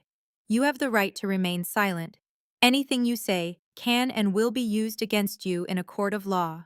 I walked down the hallway past the agents and officers, past Margaret's sobs and Tyler's silence. I walked into the elevator and rode it down to the lobby. I walked out of the hospital into the cool October night, and the air felt clean and sharp in my lungs. Richard and Sarah were waiting for me by the car. "How do you feel?" Sarah asked softly. I looked up at the sky. The clouds had cleared and the stars were beginning to appear, faint and distant, but undeniably there. "Free," I said. Richard handed me a folder. "All the evidence has been turned over to the district attorney. The charges are ironclad. Ryan is going to prison, Emma. He's not getting out of this." I took the folder and held it against my chest. "Thank you." "What will you do now?" Sarah asked. I thought about the house on Lewisburg Square, the house my mother had left me, the house I would fight to reclaim. I thought about the life I would rebuild piece by piece on my own terms. "I'm going to rebuild," I said, "starting tomorrow." We stood there for a moment, the three of us in the parking lot of the hospital where this nightmare had begun 3 weeks ago. Then Richard drove me home. I walked up the steps of 32 Lewisburg Square, unlocked the door, and stepped inside. The house was dark and quiet. I walked to the living room and stood in front of the fireplace, staring at the painting of Boston Harbor that hung above it. For the first time in 3 weeks, I could breathe. The mask had fallen. The lies had been exposed. And Ryan Blackwood would pay for everything he had done. I was free. The days after felt like walking through fog. 2 days after Ryan's arrest, I stood in the foyer of 32 Lewisburg Square, staring at the living room as though I had never seen it before. The house was silent. No footsteps on the stairs. No voice calling my name. Just the faint hum of the refrigerator and the ticking of the clock on the mantel. I walked through each room, slowly running my fingers along the walls, the furniture, the windowsills. This house was mine. It had always been mine. But it felt strange now, like a shell I had been living in without realizing I was trapped. I sat on the sofa and stared at the fireplace, and for the first time in 3 weeks, I allowed myself to feel the weight of everything that had happened. Ryan was in custody at the Suffolk County House of Correction awaiting trial. Amber was in custody at the same facility in a separate wing. Frank DeLuca, Eddie Romano, and Ray Santos were being held on federal charges. And I was here alone in the house my mother had left me. The doorbell rang. I opened the door to find Sarah standing on the steps holding a casserole dish and a bottle of wine. "You didn't think I'd let you sit here alone, did you?" she said. I stepped aside and let her in. She set the casserole on the kitchen counter and pulled me into a hug. "You did it," Sarah whispered. "Emma, you did it." And for the first time since the nightmare began, I cried. Not the angry, desperate tears I had shed in Richard's office or in my car. These were different. These were tears of relief, of exhaustion, of a weight finally lifted. Sarah held me while I sobbed, and when I finally pulled back, she handed me a glass of wine. "To freedom," she said. We clinked glasses and I drank. 3 days later, I sat in a small interrogation room at the FBI field office in Chelsea, watching Amber Rhodes through a one-way mirror. Agent Morris stood beside me, arms crossed, his expression neutral. On the other side of the glass, Amber sat at a metal table, her hands folded in front of her. She looked nothing like the polished, confident woman I had seen at the hospital. Her hair was disheveled, her eyes red and swollen from crying. She wore an orange jumpsuit, and her shoulders were hunched as though she were trying to make herself as small as possible. "She's cooperating," Agent Morris said. "Gave us everything. Ryan's gambling debts, the shell company, the offshore accounts, the plan to sell the house and disappear. She's agreed to testify against him in exchange for a reduced sentence. 5 to 7 years, probably." I stared at her through the glass. A month ago, I would have felt rage. I would have wanted her to suffer to pay for every lie, every betrayal. But now, all I felt was a dull, hollow pity. "She's 26, I said quietly. What was she thinking? She was thinking Ryan would take care of her, Agent Morris said. He promised her a new life, a fresh start. She believed him.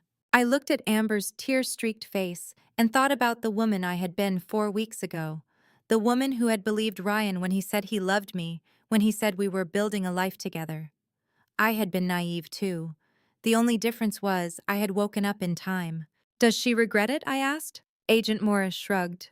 "Hard to say. She regrets getting caught, that's for sure. Whether she regrets the choices she made, I don't know." I watched Amber for another moment, then turned away. "I don't need to see her again." Agent Morris nodded. "Understood." 6 weeks later, in mid-November, my phone rang at 9 in the evening. Tyler's name appeared on the screen. I hesitated, then answered. "Emma." Tyler's voice was tight, strained. "It's Mom. She's in the hospital. Her heart. The doctors say the stress from everything with Ryan. She had an episode. She's stable now, but they want to keep her for observation." I closed my eyes. "Which hospital?" "Mass General, 4th floor cardiac unit." I grabbed my coat and keys and drove to the hospital. When I arrived, Tyler was sitting in the waiting area outside the cardiac unit, his elbows on his knees, his head in his hands. He looked up when I approached, and I saw the exhaustion in his face, the guilt etched into every line. "She's sleeping," Tyler said quietly, "but she asked for you. She wanted to see you." I followed him down the hallway to a small, private room. Margaret was lying in bed, an IV in her arm, a heart monitor beeping softly beside her. Her face was pale, her silver hair spread across the pillow. She looked smaller, frailer than I remembered. When she saw me, her eyes filled with tears. "Emma," she whispered, "I'm so sorry." I walked to her bedside and took her hand. "Margaret, you don't have to apologize. You didn't know." "But I should have," Margaret said, her voice breaking. "I'm his mother. I should have seen it. I should have known what he was capable of. Instead, I pressured you. I blamed you. She choked on a sob. "I'm so sorry." I squeezed her hand. "It's not your fault. Ryan lied to all of us."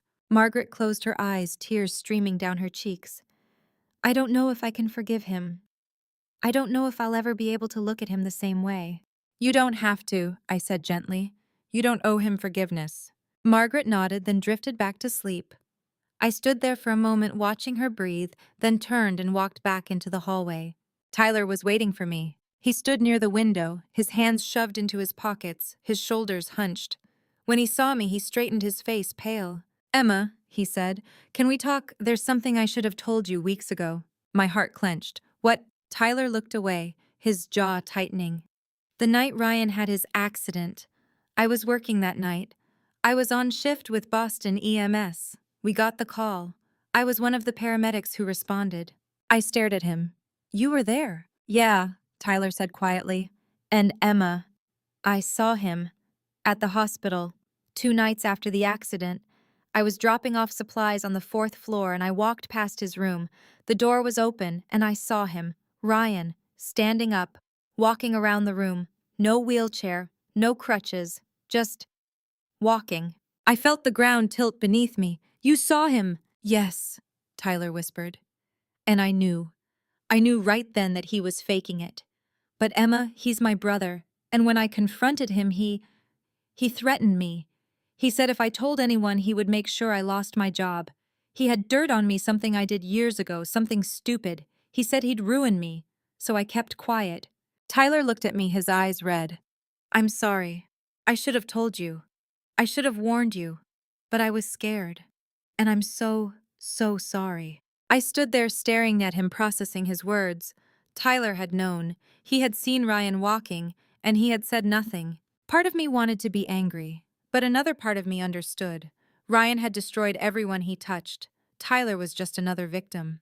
"Thank you for telling me now," I said quietly. Tyler nodded, tears streaming down his face. "I'm sorry, Emma. I'm so sorry." I turned and walked away down the hallway into the elevator, out into the cold November night. And I realized the nightmare wasn't over yet. There were still more truths to uncover. And I was ready to face them. Tyler and I sat in a small cafe 2 blocks from the hospital. There are confessions that cannot wait. After Tyler told me he had seen Ryan walking after he apologized in the hospital hallway, I had turned to leave. But he had called after me, his voice breaking. "Emma, please, there's more. I need to tell you everything." So we sat across from each other in a corner booth, 2 cups of coffee growing cold between us, and Tyler told me the truth. 3 years ago, Tyler began, his hands trembling as he gripped his mug. "I made a terrible mistake. I was at a friend's bachelor party. We were drinking. I knew I shouldn't drive, but I thought I was fine. I thought I could make it home." He paused, his jaw clenching. "I was on Route 93 heading south. It was late past midnight, and I hit another car, a sedan. I sideswiped them on the highway. They spun out, hit the guardrail. I panicked. I didn't stop. I just kept driving." I stared at him, my chest tightening. "You left them." "Yes," Tyler whispered. "I drove home, parked my car in the garage, and the next morning I took it to a body shop in Quincy, paid cash to have the damage fixed. No questions asked. I told myself the other driver was probably fine. I told myself it wasn't that bad. But Emma, I never turned myself in. I never reported it. I just buried it." I felt a cold anger rising in my chest. "Did anyone get hurt?" Tyler's face crumpled. "I don't know. I never looked. I was too scared. But the car hit the guardrail hard. Someone could have been injured. Someone could have died, and I just drove away." I sat there staring at him, trying to reconcile the man I had known, the quiet, thoughtful paramedic who saved lives, with the man who had fled the scene of an accident and never looked back. "And Ryan knew," I said quietly. "Yes," Tyler said. "I don't know how. Maybe he saw something. Maybe he found the police report. Maybe he just suspected and I was stupid enough to confirm it when he asked. But he's known for 3 years, and he's held it over my head ever since." Tyler looked up at me, his eyes red. "3 weeks ago, when I saw him walking in that hospital room, I confronted him. I told him I knew he was faking it. And he laughed. He said if I told you, if I told anyone, he would turn over evidence of my hit and run to the police. He said I'd lose my job, my license, my freedom. He said I'd go to prison." "So you stayed silent," I said. "Yes," Tyler whispered. "I was terrified. I was a coward. And Emma, I know that doesn't excuse what I did. I know I should have been braver. I should have warned you. But I was so scared of losing everything."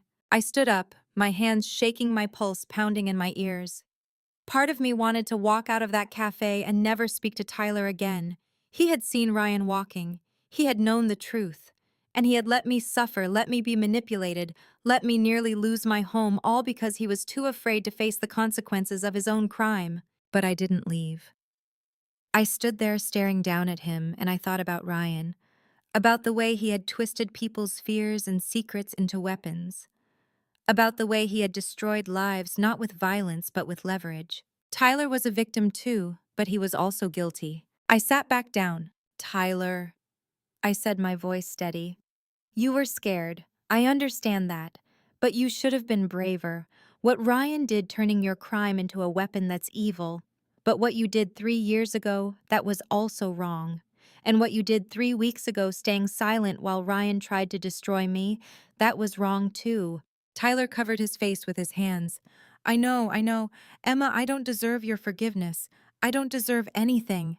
"You're right," I said. "You don't." He looked up at me, surprised. "But I'm going to forgive you anyway," I continued.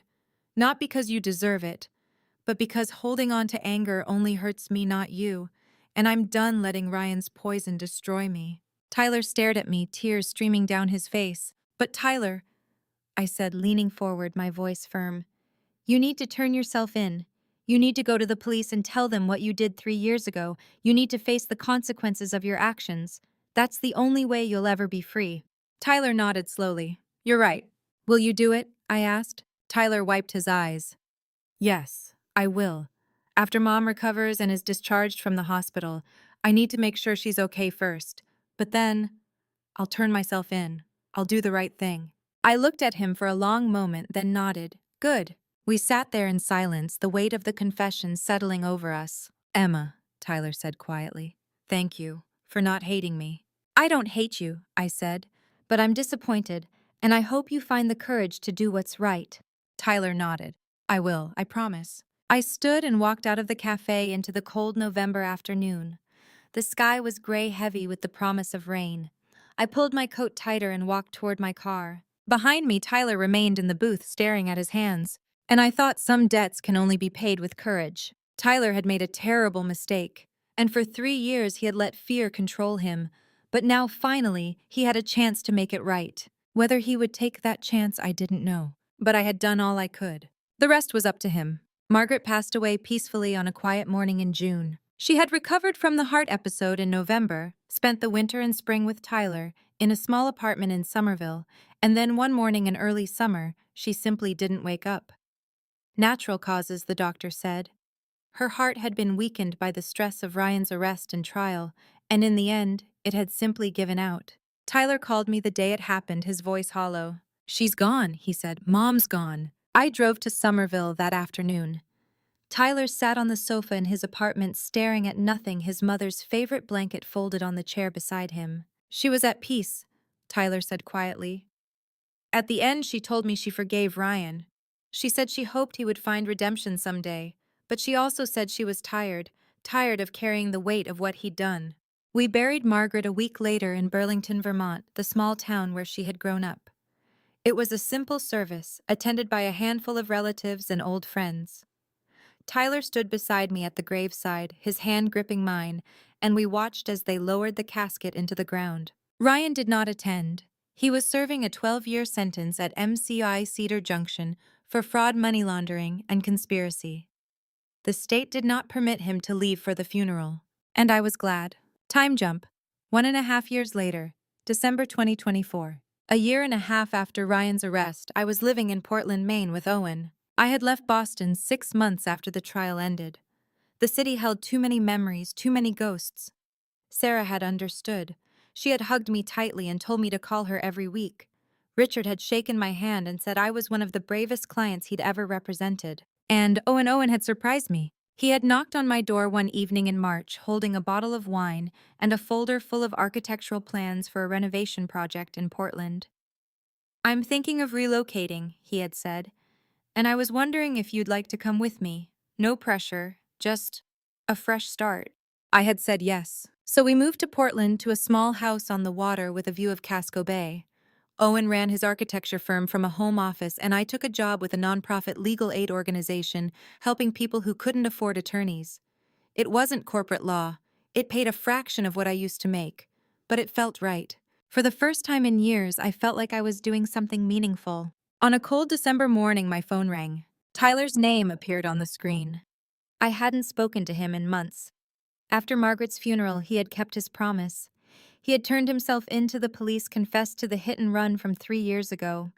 He had been sentenced to 18 months in prison with parole eligibility after 9. He was serving his time at a minimum security facility in Concord. I answered. Tyler. Emma, he said, his voice tight. I need to tell you something. It's about Ryan. I felt my stomach clench. What happened? He had a stroke, Tyler said, 2 weeks ago, in prison. He's paralyzed, Emma, half his body. They've got him in a wheelchair. He can barely speak. I stood there, phone pressed to my ear, staring out at the gray December sky. Emma, Tyler said, are you there? Yeah, I whispered. I'm here. I thought you should know, Tyler said. I don't know if you care, but I thought you should know. I hung up and stood there for a long time staring at nothing. Owen came into the room carrying 2 mugs of coffee. He set one down beside me and looked at my face. What's wrong? He asked. Ryan had a stroke, I said. He's paralyzed, in a wheelchair. Owen was silent for a moment. Then he said, do you want to visit him one last time? I looked up at him surprised. Why would I? Closure, Owen said gently. You don't have to. But if you need to see it to see that it's really over, I'll drive you. I thought about it for a long moment. Then I nodded. Yes, one last time. 2 days later, Owen drove me to MCI Cedar Junction. The prison was a sprawling complex of concrete and chain-link fences surrounded by bare winter fields. We checked in at the gate, passed through security, and were escorted to the medical wing. I sat in a small visiting room, separated from the prison infirmary by a thick glass partition. A guard stood nearby, arms crossed. On the other side of the glass, a door opened and Ryan was wheeled in. I barely recognized him. He looked 20 years older. His hair was graying, his face gaunt and hollow. The left side of his face drooped. His mouth twisted, his left arm hanging limp at his side. He sat slumped in the wheelchair, his eyes dull and vacant.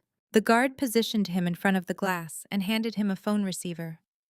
Ryan struggled to lift it with his right hand, his movements slow and trembling. I picked up the receiver on my side. For a long moment, neither of us spoke. Then Ryan's mouth moved, forming words that came out slurred and broken.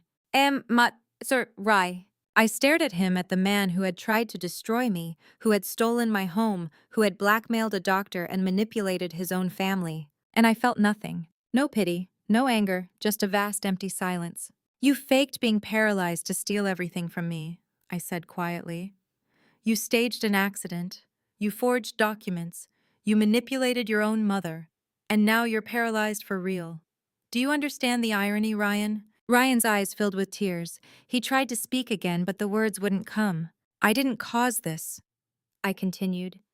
You did. Every choice you made, every lie you told, it all led here. This is your karma, Ryan, and I hope you think about that every single day.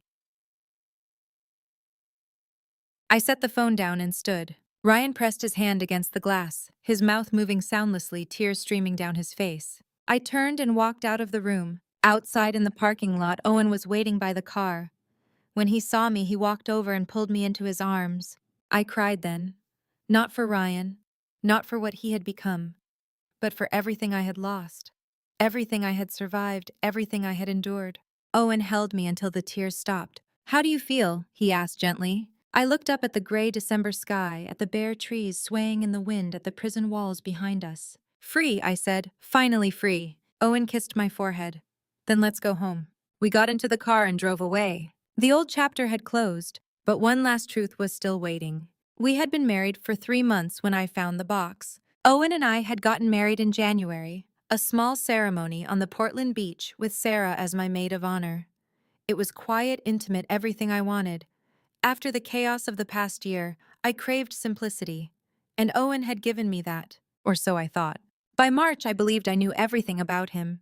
His love of old architecture, his habit of sketching buildings on napkins, the way he hummed softly while making morning coffee. I was wrong. On a cold Saturday afternoon, I was cleaning our basement. Owen had converted most of it into a home office, but one corner remained cluttered with boxes from his move. I offered to help organize. I pulled a cardboard box from the back, assuming it contained old project files. When I opened it, I found something else. Investigation reports, surveillance photos, financial records, all about Ryan. My hands trembled as I lifted the documents. Photos of Ryan entering a casino in Revere, meeting with Frank DeLuca, bank statements highlighting suspicious transactions, a timeline of Ryan's gambling debts going back 3 years. And at the bottom, a contract, Private Investigation Services Agreement. Client, Catherine Caldwell. Investigator, Owen Whitmore. Whitmore, Investigations, LLC. Date, March 15th, 2020. Retainer, $25,000. Term, 10 years. Catherine Caldwell, my mother. My mother had hired Owen. 5 years ago, before she died, my mother had hired a private investigator to watch Ryan. And that investigator was Owen. I stood there staring at the contract, my mind reeling. Owen had known. From the beginning. Owen hadn't moved in next door by coincidence. He had been watching me, watching Ryan. I carried the box upstairs, legs shaking. Owen was sketching at the kitchen table. He looked up and the smile on his face died when he saw what I was holding. Emma, he said, standing. Let me explain. I set the box on the table. Explain what? That you're a private investigator. That my mother hired you to spy on Ryan. That you moved in next door to watch me. Owen's face went pale. Yes, all of that. But Emma, it's not what you think. Then what is it? I demanded. Because right now it looks like you've been lying to me from the moment we met. Owen took a deep breath. Your mother hired me 5 years ago. She was worried about Ryan. Something didn't sit right with her, so she hired my firm to look into him. And you found out he was a fraud, I said bitterly. Yes, Owen said. I found the gambling debts, the shady deals, the loans from Frank DeLuca. I reported everything to your mother, but Emma, she made me promise something. She said, if Ryan ever tries to hurt my daughter, don't swoop in and save her. Let her find the truth herself. Don't take away her power. I stared at him. What? Your mother didn't want me to be a savior, Owen said. She wanted me to be a safety net. When she died, I kept the contract active. I moved to Beacon Hill to be close to watch for signs Ryan was escalating. When he staged the accident, when he pressured you to sell the house, I knew I had to help, but I couldn't do it directly. The anonymous tips, I whispered. Owen nodded. I sent the text about the Cayman account. I gave Eric the lead that helped him trace the offshore transactions. I talked to Patricia Holbrook, encouraged her to warn you. I was the safety net, Emma. I was there to catch you if you fell. But I couldn't fight the battle for you. That was your mother's wish. I sat down heavily. So everything was a lie. Our friendship, our relationship. You moved in next door because of a contract. No, Owen said, his voice breaking. Emma, that's not true. I moved in because of the contract, yes. But everything after that, everything between us, that was real. I fell in love with you. That wasn't part of the job. That wasn't supposed to happen. I looked up at him, tears streaming. How am I supposed to believe that, Owen knelt and pulled a small leather journal from his pocket. Read this. I took the journal, hands trembling. It was filled with Owen's handwriting, dated entries going back over a year. October 10th, 2023.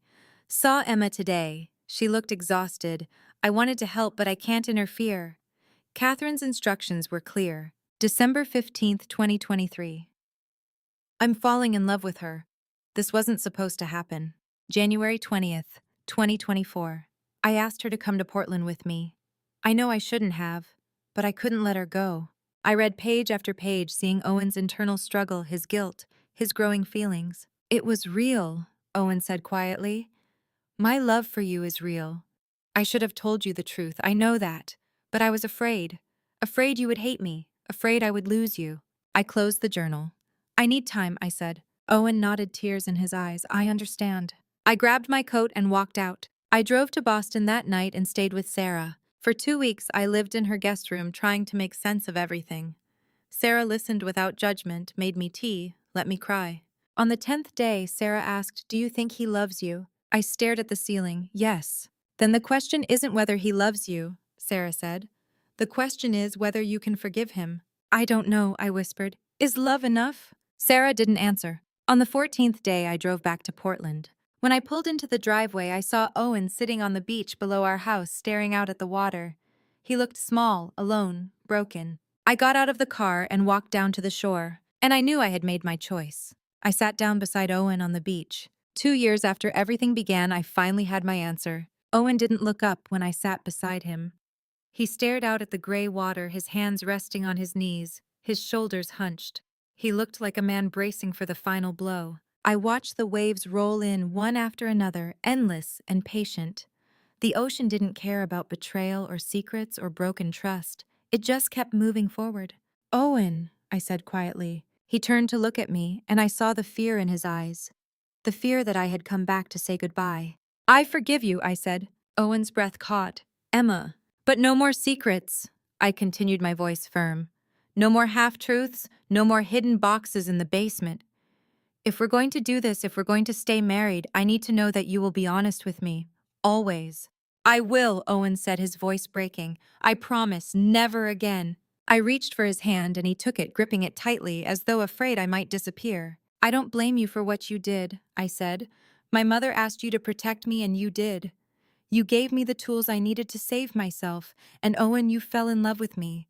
That part was real. I believe that. It was, Owen whispered. It is. Emma, I love you more than anything. I looked into his eyes and I saw the truth there. The love, the regret, the hope. Then let's start over, I said. No more shadows, just us. Owen pulled me into his arms and I held him tightly, feeling the weight of the past 2 years finally begin to lift. We sat on that beach until the sun set, the sky turning pink and gold, and for the first time in a long time I felt at peace. 6 months later, September 2025, I was sitting in a small cafe in Portland reviewing case files for the nonprofit legal aid organization where I worked when a woman approached my table. She was in her early 30s with dark hair pulled back in a ponytail and tired eyes. She hesitated, then said, "Excuse me, are you Emma Caldwell?" I looked up surprised. "Yes." "I heard you speak last month at the Women's Legal Aid fundraiser," she said. "You talked about recognizing financial abuse, about trusting your instincts." I set down my pen. "Please sit." She sat, her hands trembling as she folded them on the table. "I think my husband is lying to me about money. He says we're struggling, but he keeps buying expensive things. He says he's working late, but I found bank statements showing withdrawals I don't recognize. And when I ask him about it, he makes me feel like I'm crazy, like I'm paranoid." I reached across the table and took her hand.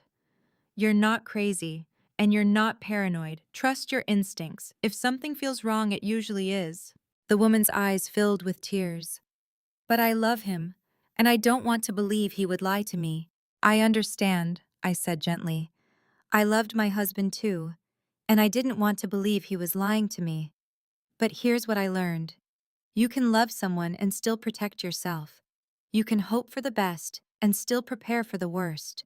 I pulled a business card from my bag and handed it to her. "Call this number. It's a financial counselor who specializes in helping women navigate situations like yours. She'll help you get copies of your bank statements, credit reports, everything you need to understand what's really happening. And if you need legal help, call me." The woman took the card, her hands shaking. "Thank you. Thank you so much." "You're going to be okay," I said. "You're already doing the hardest part. You're asking for help." She nodded, wiped her eyes, and left. I sat there for a moment staring at my coffee, and I thought about the woman I had been 2 years ago.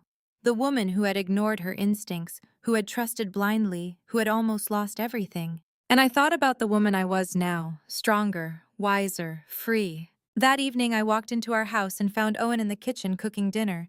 He looked up when I entered and smiled. "How was your day?" he asked. "Good," I said. "I helped someone today, someone who needed it." Owen walked over and kissed my forehead. "I'm proud of you." I leaned into him, breathing in the smell of garlic and rosemary, and I felt a quiet contentment settle over me. After dinner, I stood on the porch looking out at the ocean. The sun was setting, painting the sky in shades of orange and purple. The waves rolled in, steady and eternal. I thought about my mother, about the house in Beacon Hill that she had left me, the house I had fought so hard to keep. I had sold it 6 months ago, using the money to pay off debts and start fresh. It had been the right decision. That house was my past. This place, Portland, the ocean, Owen, this was my future. "I kept my promise, Mom," I thought. "I protected what you gave me, and I found my way home." A week later, I received a letter in the mail. It was from Tyler. "Dear Emma, I'm writing to let you know that I turned myself in. I confessed to the hit and run. The court was lenient because I cooperated fully. I received 3 years of probation and 200 hours of community service. No jail time. It's strange. I thought turning myself in would feel like the end of my life, but it feels like the beginning. I'm free now. Free from the guilt, free from the fear, free from the lies. Thank you, Emma, for forgiving me, for believing I could do the right thing. I hope you're happy. You deserve to be. Tyler." I set the letter down and smiled. Tyler had found his courage, and so had I. That night I lay in bed beside Owen, listening to the sound of the ocean through the open window. Owen's arm was draped across my waist, his breathing slow and steady. I thought about everything I had been through, the betrayal, the fear, the fight, the pain. And I thought about everything I had gained: strength, clarity, freedom, love. Happiness isn't never being hurt. It's having the courage to trust, to live, and to love again with a heart that knows pain but refuses to let pain define it. I had been broken, but I had rebuilt myself piece by piece, stronger than before. And now finally I was free. I closed my eyes and let the sound of the ocean carry me to sleep. Looking back on everything I endured, I realize now that family betrayal cuts deeper than any wound from a stranger. Ryan didn't just steal my money or my house, he stole my trust. And when family betrayal comes from the person you share your bed with, the person you planned your future with, it shatters you in ways I never thought possible. But God gives us strength we don't know we have until we need it. I didn't think I could survive this, but here I am, stronger, wiser, free. My advice: don't be like I was. Don't ignore the red flags. Don't turn off your instincts just because you love someone. When family revenge seemed tempting, I chose justice instead, and that made all the difference. Family revenge would have destroyed me, but truth set me free. Here's what I believe now. You can protect yourself and still love. You can be cautious and still trust. You can demand honesty without being paranoid.